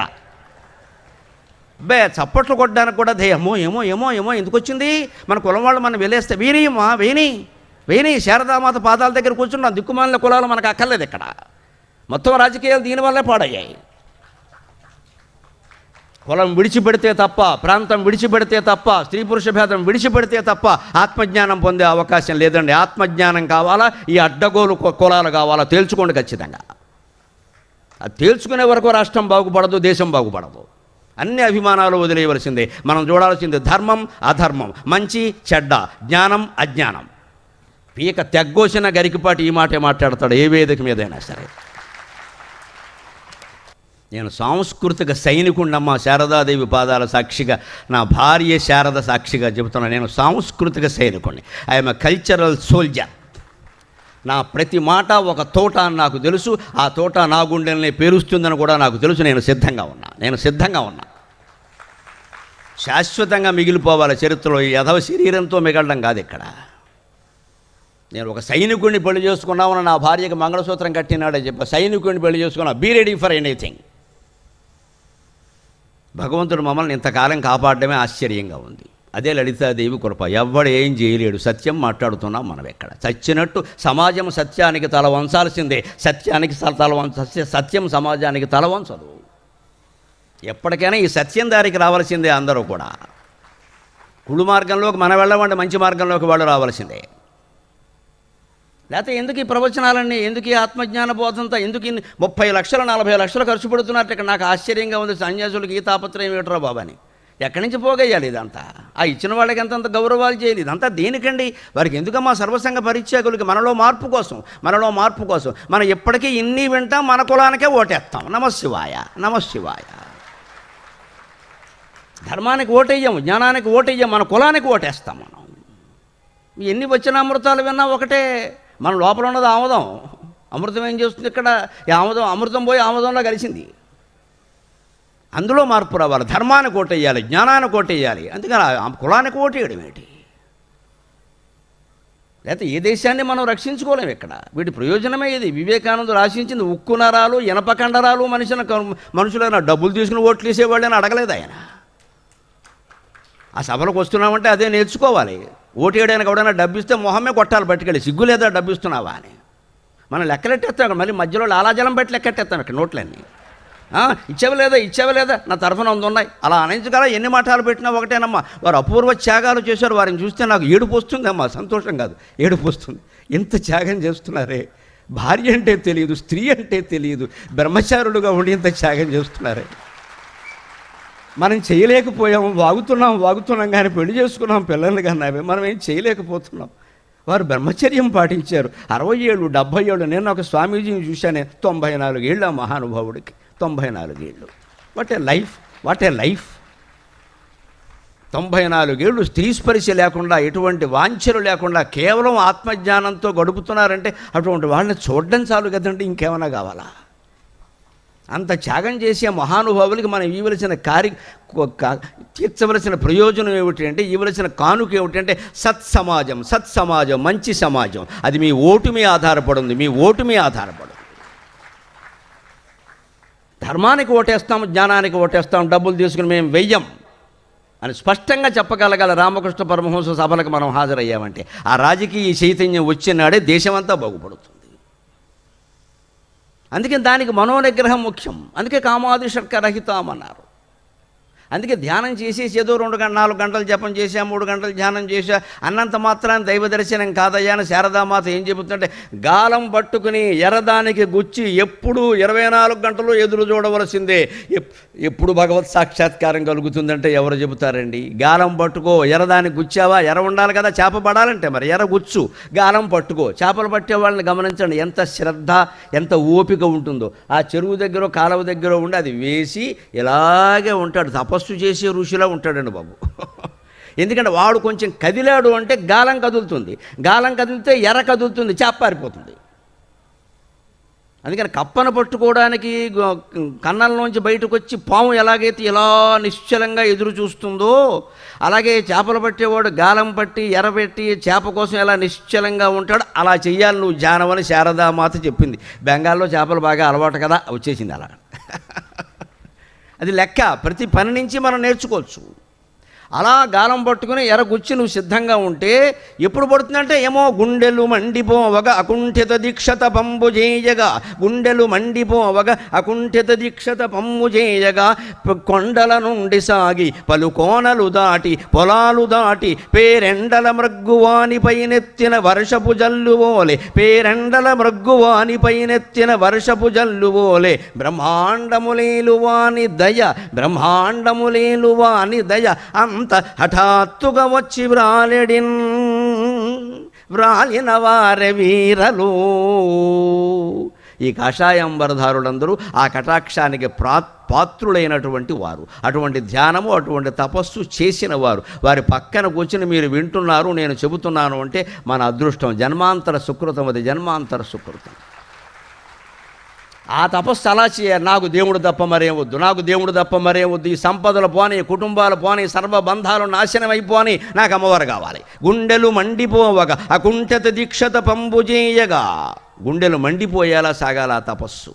అగ్నిజ్వాలలు ఎగయాలి పైకి, కూర్చున్న చోట వేడెక్కిపోవాలి, పక్కవాడు కూర్చుందుకు ఇబ్బంది పడాలి. అది ధ్యానం అంటే. కొండల నుండి సాగి, అప్పుడు ఆ భగవంతుడు దయ ఎలా వస్తుందో తెలుసు. ఒకసారి వర్షం కురిసే ముందు మీరు గమనించండి, దూరంగా ఎక్కడో ఉంటాయి మేఘాలు, అలా కదులుతున్నట్టుగా అక్కడ కొండల మీద మబ్బులు మోగే వర్షం వచ్చేలా ఉంది అని మనం ఏం చేస్తాం, దండం మీద ఆరేసిన బట్టలు లోపల వేసుకుంటాం, మనకు అదే పెద్ద ఆస్తి. ఆ దండం మీద బట్టలు అవన్నీ అక్కడ పారేసి ఆ వచ్చే వాన చూస్తే భగవంతుడి దయ అర్థం అవుతుంది. అలాగే నేను ఒక చోట చూసే ఈ పద్యం రాశా, భగవంతుడి దయ ఇంత హఠాత్తుగా వస్తుందన్నమాట. కొండల నుండి సాగి పలు కోనలు దాటి పొలాలు దాటి పేరెండల మృగ్గువాని పైనెత్తిన వర్షపు జల్లువోలే. ఆ కొండల్ని దాటి పొలాలు దాటి కోనలు దాటి ఇక్కడ ఎండలో మగ్గిపోతున్న వాడు నెత్తి మీద ఒక్కసారి హఠాత్తుగా వాడు దండం మీద బట్టలు తీసుకుని లోపలికి వెళ్ళేలోగా వర్షపు జల్లు ముంచేస్తుంది. అంత దూరం నుంచి జల్లు అప్పుడే ఎలా వచ్చిందా అనుకుంటామే, అలా వస్తుంది భగవద్ అనుగ్రహం, అలా వస్తుంది భగవద్ అనుగ్రహం. అంట హఠాత్తుగా వచ్చి వ్రాలిన వారే వీరలు. అలా వ్రాలిన వారే ఈ రామకృష్ణ మఠం స్వామీజీలు, సన్యాసులు. వారు అనుభవించి ఆ అనుభూతిని పలవరిస్తున్నారు మన దగ్గర ప్రసంగాల రూపంలో. మాబోటిగాళ్ళ ప్రసంగాలు వేరే విషయం అమ్మా, వారి విషయం అనుభూతి నుంచి వచ్చేటువంటి వాడు. మేము చదివి చెబుతాం, వారు అనుభవం చెంది చెబుతున్నారు. వారి పిలవగానే నేను ఎందుకు పరిగెత్తుకొస్తాను అంటే, అగో వారి చెప్పిన మాట వింటే మనకు కూడా ఆ దర్శనం కలుగుతుంది కదా అని ఓ స్వార్థం అంతే. ఆ డేటు ఖాళీ ఉంటే పరిగెత్తుకొస్తాను, నాకు చాలండి మీ దర్శనం చాలు, మీ ముందు కూర్చొని మాట్లాడటమే చాలండి. ఎందుకంటే ఆ తపస్సు అటువంటిది. అలాంటి ప్రయత్నం చేయాలి మనం, అప్పుడు భగవద్ దర్శనం కలిగి తీరుతుంది ఖచ్చితంగా. అంచేత గాలం పట్టుకుని ఎప్పుడూ మనం సిద్ధంగా ఉండాలి. అది కూడా ఎలా కలుగుతుందో శారదామాత చాలా చక్కని ఉదాహరణతో చెబుతుంది. అది బయట నుంచి రాదయ్యా, నీలోనే ఉంది అంటుంది. మాలో ఉంటే మేము పట్టుకోవడం ఎందుకు కష్టమవుతోందమ్మా అంటే దానికో ఉదాహరణ చెప్పింది ఆవిడ. భగవంతుడు అన్నీ మనకి లోకంలో ఉదాహరణల రూపంలో నిజం చేశాడయ్యా, మీరు తెలుసుకోవడం లేదు అని కస్తూరి మృగాన్ని చెప్పింది ఆవిడ. కస్తూరి మృగం ఓ మృగం ఉంటుందండి ప్రత్యేకం. దానికి నాభిస్థానంలోంచి కస్తూరి స్రవిస్తూ ఉంటుంది. మనం వాడే కస్తూరి అలాగే వచ్చింది. అది కొమ్మలతో విచిత్రంగా ఉంటుంది, దాని పేరే కస్తూరి మృగం. ఆ మృగం నాభి నుంచి వస్తుంది కాబట్టి కస్తూరికి మరో పేరు మృగనాభి. కస్తూరికి మరో పేరు సంస్కృతంలో మృగనాభి, మృగనాభి నుంచి వస్తుంది. చిత్రం ఏమిటంటే ఈ జంతువు ఎంత అజ్ఞానంలో ఉంటుంది అంటే, అది ఎప్పుడో పాపం తిరిగి అలసిపోతుంది కదండి, ఒక బండరాతి మీద కూర్చుంటుంది, విశ్రాంతి తీసుకోవాలి కదా. ఆ కూర్చున్నప్పుడు దీని నాభి నుంచి ఎప్పుడూ స్రవిస్తూనే ఉంటుంది కస్తూరి. అది ఎక్కడో అక్కడ జారిపోతుంది. కానీ ఈ బండరాతి మీద కూర్చున్నప్పుడు ఒక అరగంట సేపు కూర్చుంది కాబట్టి, ఒక అరగంట సేపు ఏదో నిమిషానికి 2 బొట్లు చెప్పిన 30 రోజులు 60 బొట్లు పడి అక్కడ గడ్డ కడుతుంది అది ఆ రాతి మీద. అప్పుడు దానికి సుగంధం వస్తుంది, కస్తూరి సుగంధం అప్పుడు తెలిసింది. అప్పుడు అది అనుకుంటుందట, ఈ బండరాతి మీద నా నాభి నుంచి స్రవించిన కస్తూరి ద్వారానే ఈ సుగంధం వస్తుందని గ్రహించలేక ఆ దిక్కులో ఉందేమో, ఈ దిక్కులో ఉందేమో, ఆ దిక్కులో ఉందేమో అని అన్ని దిక్కులకి పరిగెడుతుందిరా. ఎంత అజ్ఞానం, ఎంత అజ్ఞానం! తన నాభిలోంచి వస్తుంది అది, దాన్ని గ్రహించలేదు. ఆ ఉదాహరణ చెప్పింది శారదాదేవి వచనామృతంలో. కస్తూరి మృగానికి తన నాభిలోంచే కస్తూరి స్రవిస్తున్నప్పటికీ, అది బండ మీద కూర్చున్నప్పుడు అరగంట కూర్చోగానే ఆ పరిమళం అక్కడి నుంచే వస్తున్నప్పటికీ, ఇక్కడ లేదు నేను ఎంత గొప్పదాన్నా, నా నుంచి మృగనాభి కూడా వస్తుందా, కస్తూరి కూడా వస్తుందా, దిక్కుమాలిన జంతువు నేను, ఏదో చిన్నది ఏదైనా ఎర దొరుకుతుందేమో నేను ఏడుస్తున్నాను అని చుట్టూ తిరిగి ఎక్కడి నుంచో వస్తుందని ఆ పరిమళం కోసం తిరుగుతుంది తప్పితే తన దగ్గరే ఉందని గ్రహించదయ్యా. సరిగ్గా మనిషి కూడా అంతే, మనిషి కూడా అంతే అని చెప్పింది. ఈ ఆత్మ మన హృదయమే ఉంది, మనమై ఉంది. దాన్ని గ్రహించకపోతే అలాగా. అంగుష్టమాత్ర పురుషోంతరాత్మ సదా జనానాం హృదయే సన్నివిష్టక, కఠోపనిషత్తులో మాట. సదా జనానాం హృదయే సన్నివిష్టక అంగుష్టమాత్ర పురుషోంతరాత్మ తద సదా జనానాం హృదయే సన్నివిష్టక తం స్వాశరీరాత్ ప్రబృహేద్ ముంజాది వేషీకాం ధైర్యేణ అని కఠోపనిషత్తులో చెబుతారు. అది మన హృదయంలోనే ఉందయ్యా. అంగుష్ట మాత్రం బొటన వేలంత పొడుగులో ఉందా జ్యోతిష్ను నువ్వు పట్టుకు దాన్ని వేరు చేయాలి. దర్భగడ్డి నుంచి బ్రాహ్మణులు పురోహితులు రకరకాల ప్రక్రియలు చేసేటప్పుడు ఆ ఈనెను వేరు చేస్తారు. దర్భగడ్డే సన్నగా ఉంటుంది, దాని రెబ్బలు మరింత సన్నగా ఉంటాయి. ఆ రెండు రెబ్బల్ని ఒడిసి పట్టుకుని మధ్యలో ఈను వేరు చేస్తారండి. ఎంత నైపుణ్యం అది! ఆ దర్భ రెబ్బల మధ్య నుంచి ఈను వేరు చేసినట్టుగా ఈ శరీరం నుంచి, మనస్సు నుంచి, బుద్ధి నుంచి నీ ఆత్మని వేరు చేయగలగాలి. అంత సూక్ష్మ దృష్టి ఉంటే భగవద్ దర్శనం. లేకపోతే ఏడుస్తూ ఉండడం ఎందుకని? ఎక్కడి నుంచి తీసుకురావాలి? ఈ లోపల నుంచి రావాలి. అది లోపల నుంచి మనం ప్రయత్నం చేస్తే రావట్లే. అప్పుడు శారదామాత చెప్పిన ఉపాయం ఏమిటి? నీ ప్రయత్నం ఫలించట్లేదన్నప్పుడు, నీకు నీరసం కలుగుతున్నప్పుడు ఆ ప్రయత్నానికి మూలమైన ఆత్మని ప్రార్థించడమే కదా నువ్వు చేయాల్సింది. ప్రార్థన చెయ్యి. ప్రయత్నం విఫలమైతే ప్రార్థన. ప్రయత్నం చేస్తూనే ఉండాలి, ప్రార్థన చేస్తూనే ఉండాలి. ప్రయత్నము ప్రార్థన రెండూ కలవాలి. అదే భగవద్గీతలో చెబుతాడు. తస్మాత్ సర్వేషు కాలేషు మా మనుస్మర యుధ్యచ 8వ అధ్యాయంలో చెబుతాడు. అక్షర పరబ్రహ్మయోగంలో పరమాత్మ ఎప్పుడూ జీవితం అంతా నన్ను స్మరిస్తూ ఉండు, యుద్ధం చేస్తూ ఉండు. యుద్ధం అంటే దెబ్బలాట కాదు. జీవితంలో పనులన్నీ ఉంటాయి కదా, ఇవన్నీ పోరాటాలే, చేస్తూనే ఉండు. కానీ నన్ను స్మరించడం మానకు. స్మరిస్తూ ఉండు, యుద్ధం చేస్తూ ఉండు. అర్జున నువ్వే గెలుస్తావు అన్నాడు. అలాగే మనం కూడా జీవితంలో ప్రయత్నం చేస్తూనే ఉండాలి. ప్రయత్నం ఫలించట్లేదంటే ప్రార్థన చేస్తూనే ఉండాలి. ఏ రకంగా చేయాలి ప్రార్థన?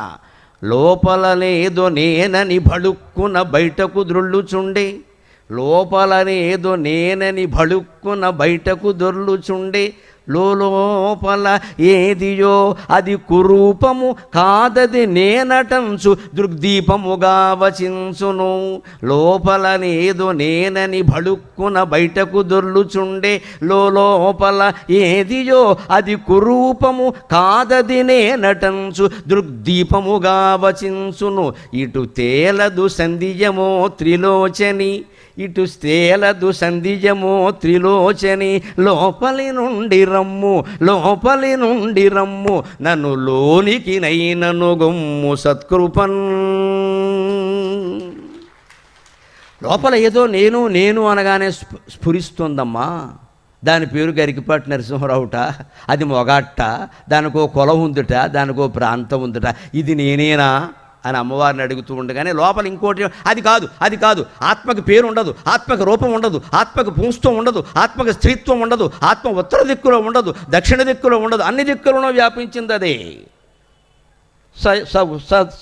పురస్తాత్ పశ్చాత్ పశ్చాత్ పురస్తాత్ ఊర్ధ్వస్తాత్ ఏవ అధస్తాత్ ఉత్తరతః దక్షిణత ఏవేదగం సర్వం అని వేదం చెబుతాం స్పష్టంగా. దిక్కులు ఉండవయ్యా, పేర్లు ఉండవయ్యా. ఏదో నేను నేను అంటున్నా, దానికో పేరు, రూపం, కులం, మతం ఇవన్నీ తోస్తున్నాయంటే అది దొంగ నేను, అది అసలైన నేను కాదు. లోపల నేదియో అది కురూపము కాదది నేనటంచు దృగ్దీపముగా వచించు. లోపల ఏదో అంతఃకరణ అనేటువంటి దీపంలో వెలుగుతున్న ఆత్మజ్యోతి ఉంది. దాన్ని నమ్మకరా, మోసపోతావరా, అది కృత్రిమవరా, దానికి పేరు రూపం ఉందంటే అది నువ్వు కాదురా, అది నువ్వు కాదురా, దాన్ని నమ్మి మోసపోకరా, నేను నేను నాది అని మాట్లాడుకురా అస్తమాను అని లోపల నుంచి ఒక హెచ్చరిక మనకి వినిపిస్తూ ఉంటుందండి. ఈ రెండింటి మధ్య మనం తెలుసుకోలేకపోతున్నాం. అప్పుడు ఏం చేయాలి? ఇటు తేలదు సంధియమో త్రిలోచని, లోపలి నుండి రమ్ము, నన్ను లోనికి నైనను గొమ్ము సత్కృపన్. నువ్వు లోపల నుండి రామ్మ, లేదా నన్నేనా లోపలికి తీసుకెళ్ళిపో, ఏదో ఒకటి చేయవలసిందే అని అమ్మవారిని ప్రార్థన చేయాలి మనం. అంత తీవ్ర జప సాధన చేస్తేనే భగవత్ సాక్షాత్కారం అవుతుంది. ఇంత సాధన చేసినా మనస్సుతో వచ్చే పెద్ద ఇబ్బంది ఏమిటో తెలుసా? ఆత్మజ్ఞానం విషయంలో మనస్సే సాధనం, మనస్సే సాధ్యం. సాధించవలసింది మనస్సే, సాధనము అదే. ఈ మనస్సును ఆపేయగలగాలి ఖచ్చితంగా. ఎందుకంటే మనసే శిక్ష నర ప్రపంచమునకున్ మాయాంబుధిన్ మున్గగన్, మనసే రక్ష నరప్రపంచమునకున్ మాయాబ్ధి నింకింపగన్. సాగరఘోష కావ్యంలో రాసిన పద్యం ఇది. మనసే శిక్ష నరప్రపంచమునకున్ మాయాంబుధిన్ మున్గగన్. మనసే రక్ష నరప్రపంచమునకున్ మాయాబ్ధి నింకింపగన్. మనసును కట్టగలేకనే పరుల కొంపల్ ముంచుటల్ మున్గుటల్. ఇతరుల కొంపలు ముంచేది, చివరికి మనం కూడా మునిగేది. ఎందుకంటే ఈ మనస్సును కట్టకలేకపోవడం వల్ల. కానీ ఆ మనస్సే రక్షణ, ఆ మనస్సే సాధన. మనస్సును వదలడానికి వీల్లేదు. మనస్సుతోనే మనస్సును దాటి ముందుకెళ్ళాలి. ఎలాగా? నది దాటాలి అంటే తెప్ప పడవ ఏదో ఉండాలి. దాటాక ఆ పడవను వదిలేయాలా వద్దా? దాటాక కూడా ఈ పడవని ఇక్కడే నా కోసం ఈ తెప్పని ఇక్కడే నది ఒడ్డున కట్టేసుకుంటా, నేను మళ్ళీ వచ్చాక ఉండాలి కదా అంటే మిగిలిన వాళ్ళు ఏమవుతారండి? నదిలో తెప్ప నీ కోసం ఒక్కళ్ళ కోసం లేదు కదా, పడవ అందరి కోసం ఉంది. నువ్వు దాటాలి, వెళ్ళిపోవాలి. మనస్సు అనేదాన్ని మనం దాటి వెళ్ళిపోవాలమ్మా. దాన్ని జయించే ప్రయత్నం చేయొద్దు. జయించడం వల్లే మనం ఓడిపోతాం. జయించడానికి అడ్డం ఏమిటంటే జయించాలనే కోరిక. శాంతి పర్వంలో భీష్ముడు ధర్మరాజుకు చెబుతాడు, జయించడానికి అడ్డం ఏమిటంటే జయించాలనే కోరిక. కోరిక లేకపోతే జయిస్తావు. ఈ కోరిక వల్లనే ఘర్షణ ఏర్పడుతుంది. జిడ్డు కృష్ణమూర్తి గారు కూడా అదే చెబుతారు. కోరిక వల్ల ఘర్షణ ఏర్పడుతుంది. కోరికే వదిలేస్తే జయించినట్టే కదా. మనస్సు అంటే కోరికలే. కోరిక వదిలేస్తే జయించినట్టే. నువ్వు ప్రత్యేకం ప్రయత్నం చేయడం ఏమిటి? ప్రయత్నం కూడా ఓ కోరికే కదా. అంచేత మనిషిని రక్షించేది మనస్సే, అది మాయాబ్ధిని ఇంకింపజేస్తుంది. మనిషిని శిక్షించేది మనస్సే, అది మాయాసాగరంలో ముంచేస్తుంది. మనసును కట్టగలేకనే పరుల కొంపలు ముంచుటల్ మునుగుటల్. మొత్తం మీద దీంతో సాధించవలసింది ఏమిటి? చేతక్షయ. యోగ వాసిష్టంలో చెప్పిన మాటే. న మోక్షో నభసపృష్టే న పాతాళే న భూతలే సర్వాశా సంశయే క్షేతక్షయో మోక్ష ఇతిష్యతే. మోక్షం అనేది ఆకాశంలో లేదయ్యా, పాతాళంలో లేదయ్యా, స్వర్గంలో లేదయ్యా, ఎక్కడా లేదయ్యా. సర్వ ఆశా సంక్షయే, అన్ని కోరికల్ని విడిచిపెట్టగలిగితే చేతక్షయక, మనస్సు ఆగిపోవడం, నశించడం అనేది ఉంది. మోక్ష ఇతిష్యతే, అదే మోక్షం. అంచేత మనస్సును నశింపజేయడమే మోక్షం. ఆ నశింపజేయడం ఎవరి ద్వారా జరగాలి? మనస్సు ద్వారానే జరగాలి. ఇంకో సాధన లేదు. శరీరం మనస్సును నశింపజేయలేదు. మనస్సు తలుచుకుంటే మానసిక వ్యాధి కూడా శారీరక వ్యాధిగా మారుతుంది. శరీరానికి ఎన్ని వ్యాధులున్నా మనస్సులో ఉత్సాహంగా ఉండొచ్చు, కానీ మనస్సులో ఓ బెంగ వచ్చిందంటే శరీరం ఉత్సాహంగా ఉండలేదండి. ఏదో రకంగా డీలా పడిపోతాం. శరీరం డీలా పడిపోయినా, జ్వరం వచ్చినా సరే మనస్సు ఉత్సాహంగా ఉంటే తొందరగా బయటపడతాం. అందుకే అనారోగ్యాలు వచ్చినప్పుడు ఏం చేయాలంటే అదే మాసిపోయిన గుడ్డ కట్టుకుని స్నానం కూడా చేయకుండా దిక్కుమాలిన సంత కింద పడుకోకూడదమ్మా. శుభ్రంగా వేడి నీళ్ళు స్నానం చేసేసి ఇష్టమైనటువంటి వస్త్రాలు ధరించి హాల్లో కూర్చుని ఫ్యాన్ 5లో పెట్టేసి కూర్చోవాలి. జ్వరం తొందరగా తగ్గిపోతుంది. అంతేగాని నాకు జ్వరం అని నల్ల దుప్పటి కప్పి, నల్ల చీర కట్టి, నల్ల పంచ కట్టి ఏదో నిరసన వ్యాధిలో కూర్చుంటే 16 రోజులైనా తగ్గదు. ఎందుకంటే తగ్గడం నీకే ఇష్టం లేదు. దాని నుంచి బయటపడాలంటే మనస్సు ఉత్సాహంగా ఉండాలి. శరీరం అనారోగ్యంతో ఉంటే మానసిక ఉత్సాహం ద్వారా అనారోగ్యాన్ని పోగొట్టుకోవచ్చు.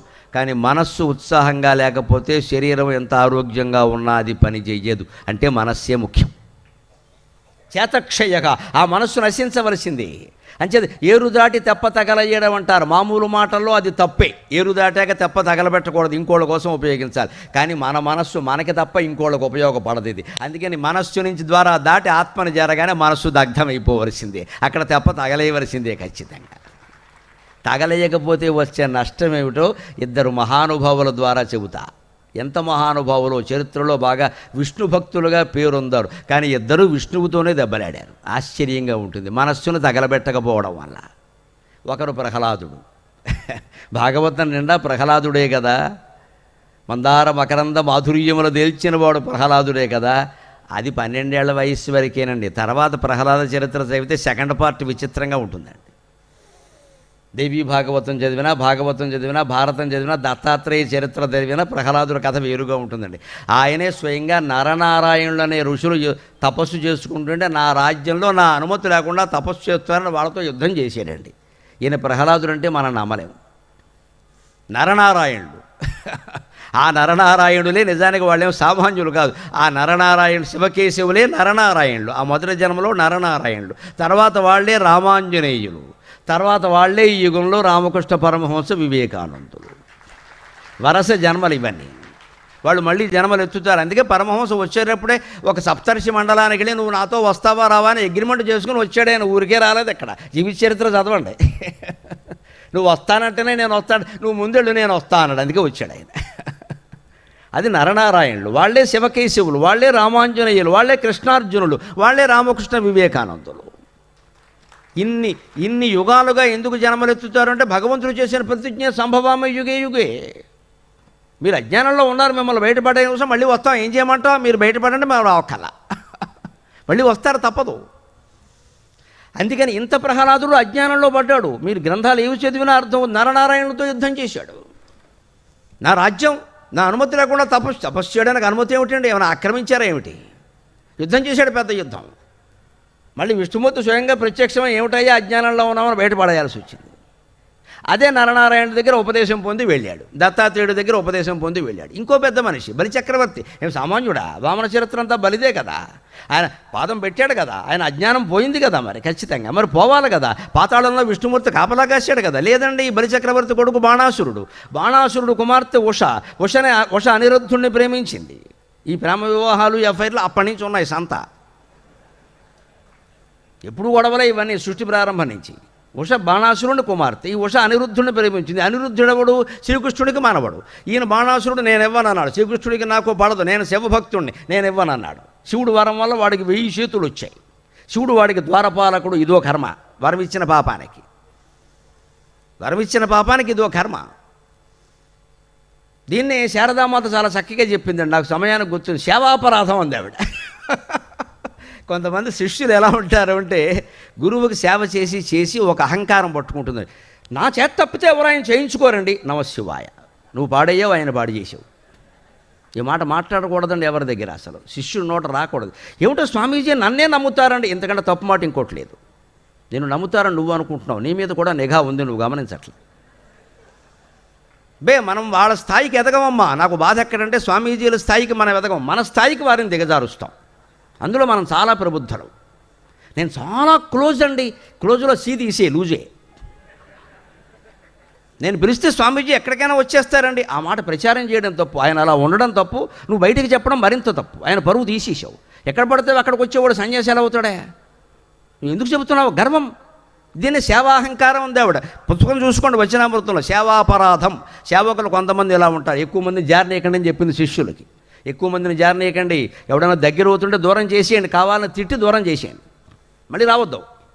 4 సార్లు 4 రోజులు వరుసగా మన ఇంటికి వచ్చాడు అంటే ఇక మన మీద పెత్తనం చేస్తాడు. ఇదే సరిగ్గా బలిచక్రవర్తి బాణాసురుడి దగ్గర. బాణాసురుడికి శివుడు వరం ఇచ్చాడు. వరం ఏం కోరాడు? నాకు అంతులేని బలం కావాలి, 1000 చేతులు కావాలి. ఇచ్చాడు. ఇచ్చాక ఏం చేశాడు తెలుసా? 1000 చేతులు వాడితో యుద్ధం చేయగలిగిన వాడు ఎవడైనా నాతో యుద్ధం చేయమని శివుడిని అడిగాడు. ఇది కర్మ, వరం ఇచ్చిన పాపానికి శివుణ్ణే. అప్పుడు శివుడికి మంటెత్తిపోయి, వెధవా, నా కోసం తపస్సు చేస్తావు, నేను ఇచ్చిన 1000 చేతులతో విర్రవీగుతావు, నా మీదకి యుద్ధానికి వస్తావా అని నిన్ను చంపేవాడు యదుకులంలో పుట్టాడురా, శ్రీకృష్ణ పరమాత్మ నీతో యుద్ధం చేస్తాడు, కాసు కూర్చో అని చెప్పాడు. అది శివకేశవుల మధ్య అనుబంధం. ఆయన యుద్ధం చెయ్యాల. నిన్ను చంపేవాడు ఒకడు పుట్టాడురా, నేనెందుకు నాయన పని లేకుండా, నేను వరం ఇచ్చాను కదా, వరం ఇచ్చిన పాపానికి నీ దగ్గర కాపలా కాస్తాను నాయన, శ్రీకృష్ణుడు వచ్చినా నేనే యుద్ధం చేయాలి, మరి వాచ్మెన్ డ్యూటీ కదా, తప్పదు కదా, కానీ ఆయన నిన్ను వేసేస్తాడని చెప్పాడు. సరిగ్గా ఉషానిరుద్ధుల వివాహం కోసం శ్రీకృష్ణుడు, బలరాముడు, ప్రద్యుమ్నుడు అందరూ వచ్చారు. అప్పుడు శివుడి తరఫున గణపతి కుమారస్వామి కూడా వచ్చారు. మత కలహాలు అప్పటి నుంచి ఉన్నాయి, ఇప్పుడేం కర్మ. విదేశీయులు వచ్చి పెట్టారని అనుకోకల, మనం కూడా చాలని, మనమేం తక్కువ వాళ్ళం కాదు. ఇక్కడ మత కలహాలు అహంకారం వల్ల ఏర్పడతాయమ్మా, విదేశీయుల వల్ల ఏర్పడవు, అహంకారం వల్ల ఏర్పడతాయి. నేను చేసే విగ్రహమే గొప్పది, నా దేవుడే గొప్పవాడు అనడం వల్ల ఏర్పడతాయి. కానీ ఏవో విదేశీ మతాలు స్వదేశీ మతాలు తేడా ఏముండదండి ఇక్కడ. ఏవి రానప్పుడు కూడా మనం కొట్టుకు చచ్చాం, బాగా కొట్టుకు చచ్చాం. లేదా బాణాసుడు తరపునేమో శివుడు, కుమారస్వామి, గణపతి పోరాడమా, శ్రీకృష్ణుడి దగ్గరేమో బలరాముడు, వాళ్ళని ఏమిటండి శివకేశవుల గొడవలు కాకపోతే. అయితే కొట్టుకు చావడానికి మనస్సు మూలం కానీ మన దేశం పరాయి దేశం మూలం కాదండి. ఇక్కడ ఆ మనస్సునే మనం పక్కన పెట్టగలగాలి, ఆ మనస్సులో దాటి వెళ్ళాలి. ఈ బాణాసురుడు కోసం బలిచక్రవర్తి యుద్ధం చేశాడు. కర్మ అంటారు దీన్ని, చావుగాలానికి లావు దుఃఖం అని. ఎవరితో? శ్రీకృష్ణుడితో. ఈ శ్రీకృష్ణుడు ఎవరు? వామనావతారం కాదా? ఆ మాత్రం తెలియదా? అంచేతనే శారదామాత ఈ 2 కథలు చెప్పి పురాణ పురుషులైన వాళ్ళే మనస్సును అరికెట్టుకోలేకపోవడం వల్ల పొందిన జ్ఞానం కూడా పోగొట్టుకున్నారయ్యా. అంచేత మనస్సు పూర్తిగా నాశనం అయితే తప్ప ఏది కుదిరే పని లేదమ్మా. దాన్ని మొత్తం తీసి పారేయవలసిందే. ఉన్నావంటే మళ్ళీ ప్రహ్లాదుడిలాగా బలిరాగా పార్ట్ 2 సినిమాలు వస్తున్నాయి చూడండి. ఈ మధ్యన సీక్వెల్ సినిమాలు 1, 2 అంటూను. అలాగే 2వ సినిమా చూడాలి ప్రహ్లాదుడిది, బలి చక్రవర్తి. ఇది ఆశ్చర్యంగా ఉంటుంది. మనవడ తరఫున యుద్ధం చేస్తాడు, కొడుకు తరఫున. ఎవరితో? భగవంతుడితోనా? ఆ భగవంతుడి వల్ల కదా ఈయన వామనావతారంలో మోక్షాన్ని పొందారని చెప్పింది. ఏమిటి మోక్షం? ఇంకా మళ్ళీ మురికిలో పడ్డాక. ఇది ప్రహ్లాదుడు లాంటి వాళ్ళు అలా ఉన్నారు అంటే ఇక మన సంగతి వేరే చెప్పాలండి. అందుకని మనస్సును జయించడం అంటే మనస్సును దగ్ధం చేయడం. దీనికి ఉపాయం ఇప్పుడు అమ్మవారు చెప్పింది అంటే చక్కని ఉపాయం. మరో మాట మరొకరు చెప్పలేరమ్మా. శారదాదేవి తప్ప, తపస్సాధన చేసిన వాళ్ళు తప్ప ఈ మాట. ఆ మాట ఏమిటో తెలుసా? నిజమేనయ్యా, మనస్సు దుర్మార్గమైంది, పరమ నీచమైంది, హీనమైంది. కానీ ఒక్క మాట గుర్తుపెట్టుకోండి, నీరు పల్ల మెరుగు అంటారు కదా. నీరెప్పుడు పల్లానికే పడుతుంది కదా. కానీ సముద్రం లోతుల్లోకి వెళ్ళిపోయిన నీటిని కూడా సూర్యభగవానుడు తన కిరణాలతో పైకి తీస్తున్నాడు కదా ఆవిరి రూపంలో. అంచేతను నీ జీవితంలో ఇంద్రియాలు నిన్ను కిందికి లాగితే భగవత్ ప్రార్థన పైకి లాగుతుందయా ఖచ్చితంగా అని చెప్పింది. ఎంత ఆనందం కలిగినా కరతాళధ్వనులే ఉండాలండి. ఏలేస్తే సినిమా మీటింగ్కి మనకి తేడా ఏం లేనట్టు లెక్క.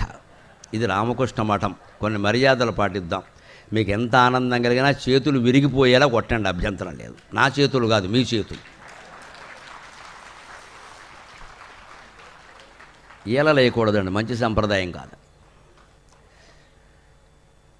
నీరు పల్లానికే పెడుతుంది. ఎంత పల్లానికైనా వెళ్ళని, సముద్రపు లోతుల్లోకి వెళ్ళిపోని. కానీ వేసవకాలం ఏం జరుగుతుంది మన కళ్ళ ముందే, మనం గ్రహించట్లేదు. కానీ రోహిణీ కార్తీ 40 డిగ్రీలు 50 డిగ్రీలు ఉంటాయి. అన్ని డిగ్రీలు లేకపోతే వర్షకాలం వర్షం కురవదు. మరి ఏం చేయమంటావు? అంత వేడి వచ్చి సముద్రం నీటిని ఆవిరి చేస్తుంది. అంచేది పల్లానికి పూర్తిగా సముద్రంలోకి వెళ్ళిపోయిన నీటిని కూడా పైకి లాగగలిగిన శక్తి సూర్యభగవానుడికి ఉంది కదా. మరి సూర్యభగవానుడుకున్న శక్తి సూర్యునిలో వెలుగుతూ ఉన్న తేజస్సు రూపంలో ఉన్న నారాయణమూర్తికి ఉండదు. ఆయన సూర్యనారాయణమూర్తి అన్నాం కదా మనం. మన తూర్పుగోదావరి పశ్చిమ గోదావరిలో పేర్లు ఎవరైనా ఎక్కువ చూస్తే సత్యనారాయణ, సూర్యనారాయణ, చివరిలో రాజో రెడ్డో ఏదో ఉంటుంది, తీసి అది పక్కనట్టండి. అందరి పేర్లు Satyanarayana, Suryanarayana, GSN, VSN, TSN, PSN అన్నీ ఎస్ఎన్ఏ. ఎందుకు ఈ ఎస్ఎన్ అంటే అయితే సూర్యనారాయణ, లేకపోతే సత్యనారాయణ. ఎందుకంటే అరసవిల్లి సూర్యనారాయణ, అన్నవరం సత్యనారాయణ, మనకు అలవాటు కదా. కానీ దీంట్లో రహస్యం ఏమిటి? అంత సూర్యనారాయణమూర్తిలో ఉన్నదెవరు? నారాయణమూర్తి. జేయస్ సదా సవితృమండల మధ్యవర్తి నారాయణ సరసిజాసన సన్నివిష్టక. శ్రీమన్నారాయణమూర్తి తన తేజస్సుని సూర్యునిలో నిక్షిప్తం చేయడం వల్ల ఆయన వెలుగుతున్నాడు. ఆయనంతటా ఆయన వెలగలేడు. అందుకే ఆయన సూర్యనారాయణమూర్తి అన్నారు. ఆ నారాయణుని యొక్క తేజస్సు సూర్యునిలో ఉంటే అది పల్లంలోకి వెళ్ళి సముద్రంలోకి వెళ్ళి అక్కడున్న నీటిని ఆవిరి రూపంలో పైకి లాగుతుంది కదా. అంచేత నీ మనస్సు ఇంద్రియాలు నేను కిందకి లాగాయి అంటావేమిటయ్యా? పైకి లాగడానికి భగవత్ ప్రార్థన ఉంది కదా అన్నారు. ఖచ్చితంగా అది శారదామాత వచనామృతం. అనుభవపూర్వకంగా అయితే తప్ప ఇటువంటి మాటలు రావండి. అంచేత మనం ప్రార్థన చేయాలి. మనస్సు చికాకు పెట్టినా ప్రార్థన చేయాలి. ఎటువంటి ప్రార్థన చేయాలి? పద్యం ఆగినయంత చాలు మనసును పట్టంగలేనమ్మా. నా బాధ నేనే చెప్పుకున్న అమ్మవారితో. నాకు పద్యాలు అలవాటు కాబట్టి, అమ్మా నీ మీద పద్యాలు చెప్పుకుంటుంటే నాకు చాలా ఆనందంగా ఉందమ్మా. కానీ అస్తమాను పద్యాలు చెప్పలేను కదా, అరసట ఉంటుంది కదా. పద్యం ఆగిపోతా చాలు, ఏదో మనస్సు ఏదో చర్చిస్తుంది. పద్యం ఆగినయంత చాలు మనసును పట్టంగలేనమ్మా. నైవేద్యంబౌనిక పాడు చర్చలకునై వేధించడెన్ నన్నిటుల్. నైవేద్యంబౌనిక పాడు చర్చలకునై వేధించడెన్ నన్నిటుల్. ఆద్యా చిన్మయ రూపిణి రస జగద్వ్యాసంగ సంగప్రియ. ఆద్యా చిన్మయ రూపిణి రస జగద్వ్యాసంగ సంగప్రియ. సద్యోముక్తి విధాయిని ఎవరితో చర్చింతు నీ యాతనన్ అని మీ ఇంట్లో ఉండే పూజామందిరంలో అమ్మవారి బొమ్మ ముందు మీరు చర్చించండి అమ్మా. బొమ్మతో మాట్లాడండి. మీరు మాట్లాడితే బొమ్మ అమ్మవారు అవుతుంది. నేను అనుభవించి చెబుతున్నా, దయచేసి బడాయి అనుకోవద్దు. మీరు మాట్లాడితే బొమ్మ అమ్మవారు అవుతుంది. మీరు మాట్లాడకపోతే ఇంట్లో అమ్మ కూడా బొమ్మలాగే మిగిలిపోతుందమ్మా. అమ్మతో మాట్లాడడం, నాన్నతో మాట్లాడడం, తాతయ్యతో మాట్లాడడం, అమ్మమ్మతో మాట్లాడడం నేర్చుకోండి దయచేసి. వాళ్ళని ముసలాళ్ళ కింద ఓ మూల పాత బట్టల మూటలా పారేయకండి. వాళ్ళతో మాట్లాడండి. వాళ్ళు కోరుకుంటారు కాస్త మాట. వైరాగ్యాన్ని వాళ్ళకి బోధించొద్దమ్మా. వాళ్ళకి కావలసినవి ఇవ్వాలి. వాళ్ళకి ఫిల్టర్ కాఫీ తాగే అలవాటు ఉంటే పొద్దున్న అన్ని పనులు మానేసి వాళ్ళ ఫిల్టర్ కాఫీ వాళ్ళకి ఇచ్చేయాలి. ఇంకా ఇప్పుడు ఫిల్టర్ కాఫీ అవసరమైన యథవ వేదాంతం వాళ్ళకి చెప్పొద్దు. అక్కడ వాళ్ళు ప్రాణం పోవడానికి సిద్ధంగా ఉన్నారు. ఆ ఫిల్టర్ కాఫీ ఇస్తే పెందలాడి వెళ్ళిపోతారు. మంచిది. వాళ్ళకి చెప్పొద్దండి నీతులు వైరాగ్యాలు. ఇక్కడ వాళ్ళకి చేసే సేవ చెయ్యాలి, వాళ్ళ దగ్గర కూర్చొని మాట్లాడాలి. 90 ఏళ్ళ ఆవిడతో మాట్లాడుతున్నావు, మనకి 90 ఏళ్ళు అనుకుంటే మాట్లాడగలమమ్మా. నాకు 30 ఏళ్ళు అనుకుంటే మాట్లాడలేం. మనకి 90 ఏళ్ళే, మనకి ఆ వృద్ధాప్యం వస్తుంది కదా. కనీసం వాళ్ళకి చేసేవాళ్ళు మన ప్రపంచానికి ఇంక ముందు ముందు చేసేవాళ్ళు లేరమ్మా, చేసేవాళ్ళు లేరు. నాకు 40-50 ఏళ్ల మధ్యలో ఉన్న ఆడవాళ్ళని చూస్తే చాలా జాలీగా ఉంటుంది. ఎందుకో తెలుసా, వీళ్ళందరూ వీళ్ళ అత్తమామలకి బాగా చేశారు. వాళ్ళకి చేయడానికి ఇప్పుడు జీన్స్ ప్యాంట్ కోడళ్ళు వచ్చారు. వీడు అటు ఇబ్బంది పడ్డారు, ఇటు ఇబ్బంది పడుతున్నారు. వాడు చచ్చేటట్టు చేశారు. అత్తకి మరుదులకి చేశారండి, భర్త తమ్ముళ్ళకి, వాళ్ళ పిల్లలకి చేశారు. అంత చాకిరీ చేశారు. ఇప్పుడు 40-50 ఏళ్ళ మధ్యలో ఉన్న వాళ్ళందరూ అంత చాకిరీ చేశారు. అంటే అటు వాళ్ళకి చాకిరీయే, ఇటు వీళ్ళకి చాకిరీయే. ఇదో కర్మ వచ్చి పడింది. తరం మార్పు అంటే, జనరేషన్ చేంజ్ అంటే ఇదే. అంచేతనే మనం అలవాటు చేసుకోవాల్సింది, మనం పడిన బాధను మళ్ళీ బదిలీ చేయక్కర్లేదు. ఇక్కడ కాస్త ముసలాళ్ళు ఇంట్లో ఉంటే వాళ్ళ దగ్గర ఒక అరగంట కూర్చోండి, పొద్దున్న అరగంట. అది జపమే, అది సాధనే. అది వాళ్ళకి ఏం కావాలో అడగండి, వాళ్ళకి ఇష్టమైన మాటలు మాట్లాడండి. వాళ్ళు సంతోషిస్తారు. మా కోళ్ళు ఎంత మంచిదో, మా అబ్బాయి ఎంత మంచివాడు, ఏదో కాదు, అది మనకు ఆశీర్వచనం. అది ఆ సాధన కూడా ఉపయోగిస్తుంది ఖచ్చితంగా. అందుకని మనస్సు నిజంగా తపస్సులో ఉన్నవాడికి ఎలా ఉంటుందో, పద్యం ఆగిపోతే మనస్సులో వేధించడం అన్నిటి ఏవో చర్చలు, ఏవో రాగద్వేషాలు, ఎవరు మన ఎదురుగా లేకపోయినా సరే మనమే ఏదో ప్రతిపక్షాన్ని ఊహించుకోవడం, వారు ఏదో అన్నారనుకోవడం, మనం ఏదో అనడం, రెండింటి మధ్య పోటీ, అందులో మనం నెగ్గడం. రెండు పార్టీలు మనమే. ఇక్కడ మనసులో చర్చలు అందరికీ జరుగుతున్నాయి లేదా, ఉంటాయండి. మనం అన్నం తింటున్నా, స్నానం చేస్తున్నా, పడుకున్నప్పుడు నిద్ర రాకపోయినా మనస్సు చర్చిస్తోందా లేదా, ఖచ్చితంగా వ్యతిరేకులు కూడా ఉన్నారా లేదా, వాళ్ళ తరఫుని మనమే మాట్లాడుతున్నామా లేదా, మన తరఫుని మనమే మాట్లాడుతున్నాం. ఎవరు లేరుగా అక్కడ. ఎవరు లేకున్నా మనస్సు చర్చిస్తోందంటే మన శత్రువు మనస్సు, పరాయివాళ్ళు కాదండి, మన శత్రువు మనస్సు. శత్రువు అయితే నిజంగా శత్రువు ఉండాలి కదా. శత్రువు లేనప్పుడు కూడా ఆలోచిస్తున్నామంటే నీ మనస్సే నీకు శత్రువు అయింది. అంచేత జయించవలసిన, వదిలేసినా దాన్ని చేయాలి. కానీ శత్రువుల గురించి ఆలోచిస్తే ఉపయోగమైన వాడికి లేడు కదా అని అమ్మవారితో చెప్పాలి. అమ్మా నేను పట్టుకోలేకపోతున్నానమ్మా, నైవేద్యం భౌనిక పాడు చర్చలకు నైవేదించడెన్నన్నిటుల్. ఎంత బాధ ఇది. ఆద్య చిన్మయ రూపిణి రస జగద్వ్యాసంగ సంగ ప్రియా. నీకు సాహిత్యం అంటే ఇష్టంట, కవిత్వం అంటే ఇష్టంట. కాళిదాసు నేను కవిత్వం రాస్తానమ్మా అని 2 తలుపుల మధ్యలో 4 పడితే బీజాక్షరాలు రాసేవాడు తల్లి. నేను ఎప్పటి నుంచో పద్యాలు అడుగుతున్నాను కదా, నా మీద దయలేదా అని నేను ఏడిచానమ్మా. మీరు అలాగే నిష్కర్షగా, నిశ్చింతగా, చిత్తశుద్ధిగా బాధపడితే అమ్మవారు దర్శనమిస్తుంది. మహాజ్ఞానులను చేస్తుంది. మన వాగ్దాటికి లోకంలో ఎదురు ఉండదు. దానికి కారణం దైవానుగ్రహం, పురుష ప్రయత్నం కాదు. ఇది దైవానుగ్రహం, అమ్మవారి అనుగ్రహం. అది చిత్తశుద్ధి దానికి మూలం. నాకు బాధ వచ్చినా ఆవిడ దగ్గరే, సంతోషం వచ్చినా ఆవిడ దగ్గరే. నేను మా ఇంట్లో ఉన్న అమ్మవారిని చెక్క బొమ్మ అనుకోను, సాక్షాత్ జగన్మాత అనుకుంటాను అంతే. అలా అనుకుంటేనే భక్తి, అలా అనుకుంటేనే ఆరాధన. ఇప్పుడు ఈ కరపత్రం వేశారు చూడండి, అన్ని కార్యక్రమాలు రాశాక రేపు సాయంత్రం, వేళ సాయంత్రం 5 ఏదో ముగుస్తుంది కదా.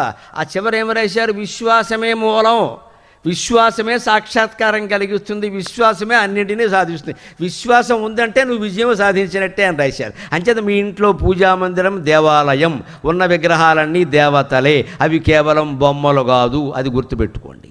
అక్కడ చేయండి ప్రార్థన. చేసేది ఇలాగే ఉండాలి ఖచ్చితంగా. అలా ప్రార్థన చేస్తే ఆ దర్శనం ఎలా ఉంటుందో తెలుసా, ఆవిడ చేసి చూపించిందండి. అపూర్వానందాన్ని ఒక ఆయన శారదా భక్తుడు, అంటే ఈ శారదాదేవికి పైగా సరస్వతీదేవికి కూడా ఆయన ఇష్టదైవం నాకుమల్లి అనే సరస్వతీదేవి. ఆయనకు ఒక తాపత్రయం ఏమిటంటే సరస్వతీదేవిని ప్రత్యక్షంగా చూడాలి. ఆ వీణ వాయిస్తూ అలా పద్మంలో కూర్చొని అలా ఉన్న సరస్వతీదేవిని ప్రత్యక్షంగా చూడాలి. అందుకోసం ఆయనకి ఎవరో సరస్వతి మంత్రోపదేశం చేశారు. ఆ జపం చేస్తున్నాడు. అమ్మవారిని శారదామాతను అడిగాడు, నీకు చెప్పింది ఒకటి ఉంది కదా, చేసుకో, మళ్ళీ నేను కొత్తగా ఏమి ఇయ్యక్కల, అది చేసుకో. అపూర్వానంద స్వామి అదే చేశాడు. కానీ ఎంత చేసినా ఆయనకి ఆ ప్రత్యక్ష సాక్షాత్కారం కలగట్ల. రామకృష్ణ మఠంలో శారదాదేవి సన్నిధిలో ఆయన కేటాయించిన మందిరంలో గదిలో ఉండి 5-6 ఏళ్ళు ఉన్నాక ఒకరోజు ఉదయం పూట మధ్యాహ్నం వచ్చి అమ్మవారి దగ్గర ఏడిచాడు. అమ్మా నేను చేస్తున్నానమ్మా, నాకు మాత్రం ఆ ప్రత్యక్షంగా ఆ సరస్వతి బ్రహ్మదేవుని భార్యగా పురాణాల్లో ఎలా వర్ణించారో అలా పద్మంలో కూర్చున్న సరస్వతి వీణ వాయిస్తూ ఉన్న దర్శనం నాకు కావాలమ్మా, నువ్వు అనుగ్రహిస్తే అవుతుందమ్మా. ఎందుకో తెలుసా? క్షణము చాలును నీ అనుగ్రహముగలుగా, క్షణము చాలును నీ అనుగ్రహముగలుగా, మాదు కృషి నత్త నడక జన్మములు చాలవు. క్షణము చాలును నీ అనుగ్రహముగలుగా, మాదు కృషి నత్త నడక జన్మములు చాలవు. ఒక్క క్షణమిమ్మా దయచేసి, ఒక్క క్షణమిమ్మా దయచేసి, ఒక్క 1000 జన్మములు నీదు పాదాల జల్లువాడా. నీ అనుగ్రహం ఉంటే ఒక క్షణం చాలమ్మా సాక్షాత్కారానికి. మా కృషి అంటావా నా అత్తనడక తెమిలేదు కాదు, ఇది ఇంకో జన్మెత్తాలి, ఇంకో జన్మెత్తాలి, అంత ఓపిక నాకు లేదు తల్లి, నాకు సరస్వతి సాక్షాత్కారం కావాలి, నాకు కలిగించవా అని ఒక్క క్షణం నా కోసం కేటాయించి నీ శక్తిని ఉపయోగించి నాకు కలిగించు. అప్పుడు ఒక 1000 జన్మములు నీదు పాదాల జల్లువాడ.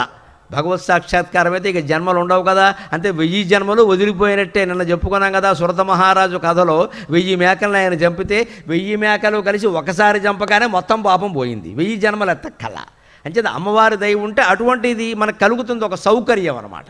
పెద్ద బ్యాంకుకి ఏదో ఎవరికో బాకీ ఉన్నామనుకోండి, బ్యాంకుకి ప్రభుత్వం వారు మన మీద దయతోటి బ్యాంకుకి అయినా కట్టక్కల్లా మేము సబ్సిడీ ఇచ్చామన్నామనుకో మొత్తం పోయినట్టే కదా, వాళ్ళు చూసుకుంటారు, అంతే లెక్క. మనకి ఇక్కడ సబ్సిడీ ఇచ్చేసినట్టే భగవద్ అనుగ్రహం ఉంటే. అందుకని ఆవిడని ఆశ్రయిస్తే నువ్వు నిజంగా అంత జపం చేసావు కదయ్యా, నీకు కలగకపోతే ఎవరికి కలుగుతుందయా? ఒక్క పని చేయి, రేపొద్దున్న నేను జపం చేసుకునే సమయంలో రా. సాధారణంగా ఎవరిని అనుమతించను నేను.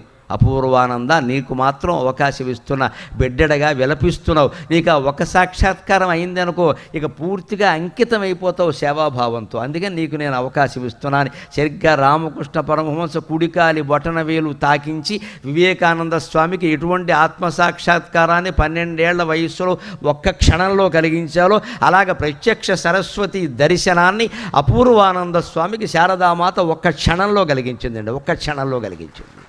మన్నాడు పొద్దున్న రమ్మంది. పొద్దున్న 9ంటికి చాలా ఆర్తిగా పక్కనుండే నదిలో స్నానం చేసి శుభ్రమైన వస్త్రాలతో వచ్చాడు ఆ మహానుభావుడు. కూర్చోమంది. ఆయనకి మన గంగాజలాన్ని నెత్తి మీద జల్లింది. ఆయన తలని ఈవిడ మాతృప్రేమతో స్పృశించింది. కళ్ళు మూసుకోంది. ఆవిడ చేసే మంత్రజపం ఆవిడ చేసింది. అదిగో గోడ మీద చూడు, అదిగో గోడ మీద చూడు ఉంది. ఈయన చూస్తూనే ఉన్నాడు.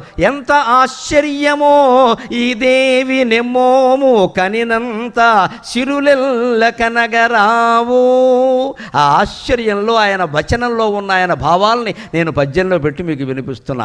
ఎంత ఆశ్చర్యమో ఈ దేవి నెమ్మోము కనినంత సిరులెల్ల కనగరావు. ఎంత ఆనందమో ఈ దేవి చిరునవ్వు కనినంత వెన్నెలల్ కనగరావు.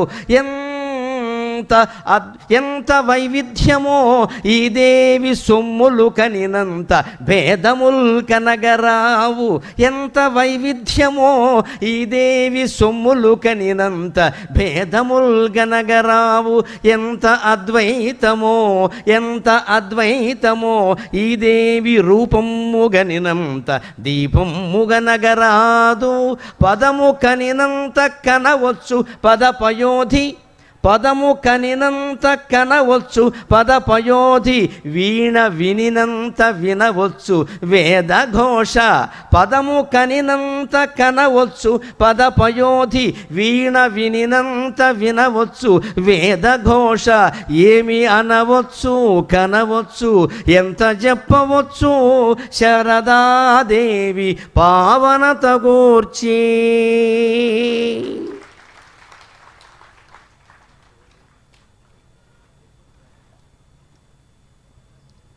ఆ సరస్వతీదేవిని గోడ మీద అలా ప్రత్యక్షంగా చూడగానే కదులుతున్న సరస్వతీదేవిని, చైతన్యవంతమైన సరస్వతీదేవిని, అపూర్వానంద స్వామికి అభయం ఇవ్వడానికి సిద్ధంగా ఉన్న సరస్వతీదేవిని చూడగానే అనిపించింది ఏమిటంటే ఎంత ఆశ్చర్యమో ఈ దేవి నెమ్మోము కనిరంత సిరులెల్ల కనగరావు.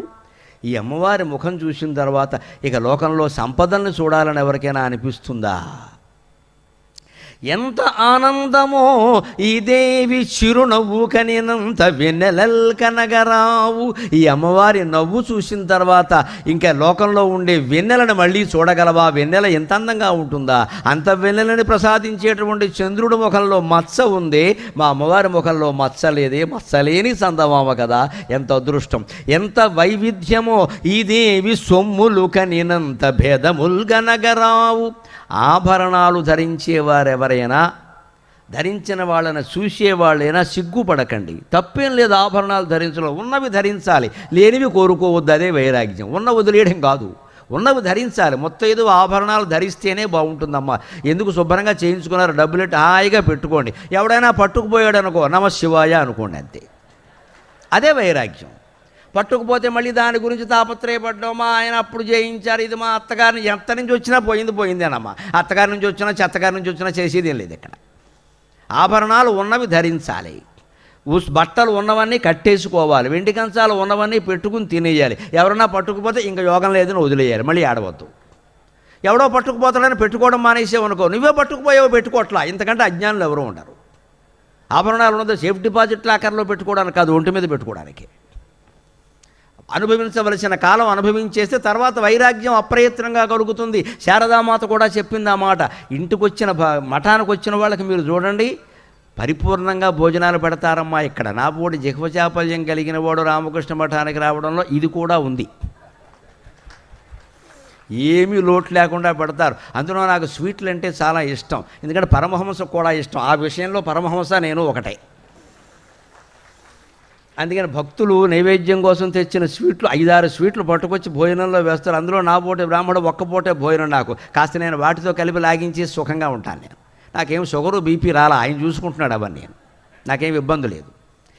ఈ విషయంలో ఆవిడ ఏం చెప్పిందంటే, తల్లి కాబట్టి చిన్నపిల్లలకి చెప్పినట్టుగా మీకు ఏమైనా చిన్న చిన్న కోరికలు ఉంటే తీర్చేసుకోండి, అనవసరంగా అట్టి పెట్టకండి. అది ఇతరుల కొంపలు కూల్చేయాలనే కోరిక తప్ప చిన్న చిన్న కోరికలనే తీర్చేసుకోండి. ఏదో తినాలనుంది తినేయండి, ఏదో బట్టలు కట్టేసుకోండి, ఆభరణాలు పెట్టేసుకోండి.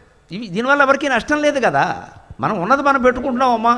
వాళ్ళు అసూయపడితే మనకే, అది మనం పట్టించుకోగలం, మనం పెట్టుకోవాలి. పెట్టుకోకుండా దాచిపెడితే ఏమవుతుంది, మనిషి ప్రాణం పోయిందని ఆ నీజ ఎంచుకుంది పాపం, పెట్టుకోకుండానే వెళ్ళిపోయింది. ఈ అధవసానుభూతి మిగిలింది ఇక్కడ. చేయించుకున్నది పెట్టుకోవడానికా లాకర్లో పెట్టడానికా? ఆ వైరాగ్యం ఎలా ఉండాలి అంటే, పెట్టుకున్నాం పోతే బాధపడడం, ఇంకా వదిలేసామంతా ఆ విషయం. ఇంకోటి పెట్టుకున్నారు, ఇప్పుడు అంతకాలం మనం పెట్టుకున్నాం, ఇప్పుడు వాళ్ళు పెట్టుకుంటారు, ఏమైంది? అందుకని చిన్న చిన్న కోరికలు తీర్చుకోమని చెప్పింది ఆవిడ. ఈ మిఠాయి ఉండలు తినడం, లేకపోతే మిరపకాయ బజ్జీలు తినడం, మంచి బట్టలు కట్టుకోవడం, మంచి ఆభరణాలు పెట్టుకోవడం, ఇలాంటివి ఏమన్నా ఉంటే హాయిగా తీర్చేసుకోండి. దాని గురించి పెద్ద చింత ఏం లేదు, ఇబ్బంది కూడా లేదు. కానీ ఆ సొమ్ముల ద్వారా గ్రహించవలసింది ఏమిటి అంటే, ఈ దేవి సొమ్ములు కనిరంత భేదములు గనగరావు. వేదాంతంలో చాలా గొప్ప మాట. ఆభరణాలు వేరైనా బంగారం ఒక్కటే కదా అంటారు. ఇది చాలా గొప్ప ఉదాహరణ. ప్రతి స్వామి చెబుతారు, అద్వైతంలో బాగా చెబుతారు. ఇక్కడేదో కంఠహారం అన్నాం, ఇక్కడేదో కంకణం అన్నాం, ఇక్కడేదో ఉంగరం అన్నాం, మొత్తం బంగారమే కదండి. దీన్ని ఉంగరం దృష్టితో చూస్తే ఉంగరం, బంగారం అనుకుంటే బంగారం, కంకణం అంటే కంకణం, బంగారం అనుకుంటే బంగారం, బంగారం అనుకుంటే అంతా ఒక్కటే, ఉంగరం అనుకుంటే అది వేరు ఇది వేరు. అంచేత సృష్టి మొత్తం సర్వం బ్రహ్మమయం అనుకుంటే అంతా ఒక్కటే. వారు వేరు వీరు వేరు, వీరు ఆడవాళ్ళు వీరు మగవాళ్ళు, వీరు కులం వీరు మతం అనుకుంటే వేరే. నువ్వు అనుకోవడంలో ఉంది తేడా. సృష్టిలో భేదం లేదు. శంకరాచార్య చెప్పిన మాట, సృష్టిలో భేదం లేదు, నీ దృష్టిలో తప్ప. మార్చుకోవలసింది మన దృష్టి, సృష్టిని మారుద్దామని చూడొద్దు. అది శారదామాత బోధన. అందుకని ఎంత వైవిధ్యమో. ఇంకో మాట, చివరి మాట, ఎంత అద్వైతమో. ఈ దేవి రూపము చూచిన దీపము గనగరాదు. అమ్మవారి రూపాన్ని చూస్తుంటే దీపాన్ని వేరే చూడక్కల్లా. మనకి దీపం పెట్టండి హిందూ సంప్రదాయంలో ఎందుకు చెబుతారు అంటే, పొగ లేకుండా వెలిగే దీపం చూసుకోండి. పొగ లేకుండా వెలగాలి, పొగ రాకూడదు. అలా నిశ్చలంగా పొగ లేకుండా వెలిగితే సరిగ్గా ఆత్మజ్యోతి కింద లెక్కది. ఆత్మజ్యోతి అలా ఉంటుంది, పొగ ఉండదు. ఆ పొగే ఈ సంసారం, అంతకంటే ఏం లేదు ఇక్కడ. దీపమే, దాని నుంచి వచ్చిన పొగే ఈ సంసారం, అదే మనస్సు. ఆ పొగలేని జ్వాల అంటారు మహానుభావుడు కృష్ణమూర్తి గారు కూడా. పొగలేని జ్వాల అంటారు ఆత్మ అంటే. ఆత్మజ్యోతిని కనాలంటే మన ఇంట్లో దీపం పెట్టాక పొగలేని స్థితి ఒకటి వస్తుంది ఖచ్చితంగా. అలా నిశ్చలంగా, గాలి కూడా ఉండదండి, నిర్వాత ధూపం అంటారు భగవద్గీతలో. అలాగా అది అలా నిశ్చలంగా ఉంటుంది, అలా ఆత్మజ్యోతి వెలుగుతూ ఉంటుంది. అది అద్వైతం. ఇంకా దానికి ఆత్మకి భేదమేం లేదు. పదము కనినంత వినినంత కనవచ్చు పదపయోతి. అమ్మవారి పాదాలు చూస్తే శబ్ద సాగరం కనిపిస్తోంది. వీణ వినినంత వినవచ్చు వేదఘోష. ఆవిడ వీణ వింటుంటే వేదం వింటున్నట్టుగానే ఉంది. ఏమి అనవచ్చు కనవచ్చు ఎంత చెప్పవచ్చు శారదాదేవి పావనత గూర్చి. ఎంత చెప్పినా తరగని ప్రసంగం, తరగని వచనామృతం. కానీ ఎక్కడో అక్కడ ఓ చుక్క పెట్టాలి కదా. అందుకని నిన్న గంటన్నర సేపు, ఇవాళ గంటన్నర సేపు, 3 గంటల పాటు ఒక పెద్ద చలనచిత్రాన్ని నేను ప్రదర్శించా. ఆనందంగా చెబుతున్నాను. ఈ చలనచిత్రంలో నా చలనచిత్రం ఎంత గొప్పది అంటే, నా అందులో హీరో నేనే, హీరోయిన్ నేనే, విలను నేనే, నిర్మాత నేనే, దర్శకత్వము నేనే, అన్నీ నేనే. అంచేత ఒక్క మనిషి 3 గంటల పాటు ఓ సినిమా చూపిస్తున్నాడు అంటే ఎంత గొప్ప విషయం అది. ఈ సినిమా చూసి మీ నుంచి నేను కోరుకునేది ఒక్కటే, నేను తెలుగువాణ్ణి కావడం వల్ల, తెలుగు భాషలో అంతో ఎంతో పరిజ్ఞానం ఉండడం వల్ల ఇంత హాయిగా మీతో మాట్లాడగలిగాను. అంచేతను ఒక్క విజ్ఞప్తి చేసి నేను సెలవు తీసుకుంటా. ఇంటనైనను బయటనేని మాటాడుచో తెలుగులో మాత్రమే పలుకవలయు. ఇంటనైనను బయటనేని మాటాడుచో తెలుగులో మాత్రమే పలుకవలయు. ఉత్తరముల తెలుగు ఉద్యోగముల తెలుగు చేవ్రాలు తెలుగులో చేయవలయు. ఎక్కడ మీరు సంతకం పెట్టవలసి వచ్చినా రేపటి నుంచే మార్చుకుని తెలుగులో పెట్టండి. నా ప్రవచనానికి మీరు ఇచ్చే దక్షిణ అది, గురుదక్షిణ అది. మేము తెలుగులో పెడతాం, తెలుగులోనే మాట్లాడతాం అని ఇంగ్లీష్లో మాట్లాడితే తెలుగు రాదా అని మొహం మీద అడగండి అమ్మా. ఆడ మగ తేడా లేకుండా మొహం మీద పేల కొట్టేయండి. ఇంగ్లీష్ ఎందుకు మాట్లాడుతున్నావు, తెలుగు రాదా అని అడగండి. అది నాకు మీరు ఇచ్చే దక్షిణ. వేరే ఎన్నే కోరుకోను. ఇంటనేనియు బయటనేని మాటాడుచో తెలుగులో మాత్రమే పలుకవలయు.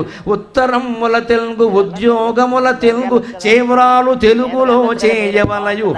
మార్కుల కొరకునై మారు భాషలు మాని తెలుగు భాష పఠించి తీరవలయు. మార్కుల కొరకునై మారు భాషలు మాని తెలుగు భాష పఠించి తీరవలయు. ఆంగ్లము లేనిచో అన్నమే లేదను పిచ్చి ఆలోచనలు వీడవలయు.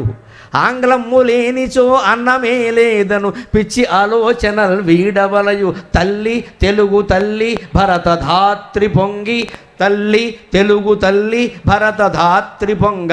నీతి పద్యములొక 10 నేర్వవలయు. మనము మన కొరకయి మన మనుగడకయి. మనము మన కొరకయి మన మనుగడకయి చేయవలనివి ఇకనైన చేయవలయు. స్వస్తి.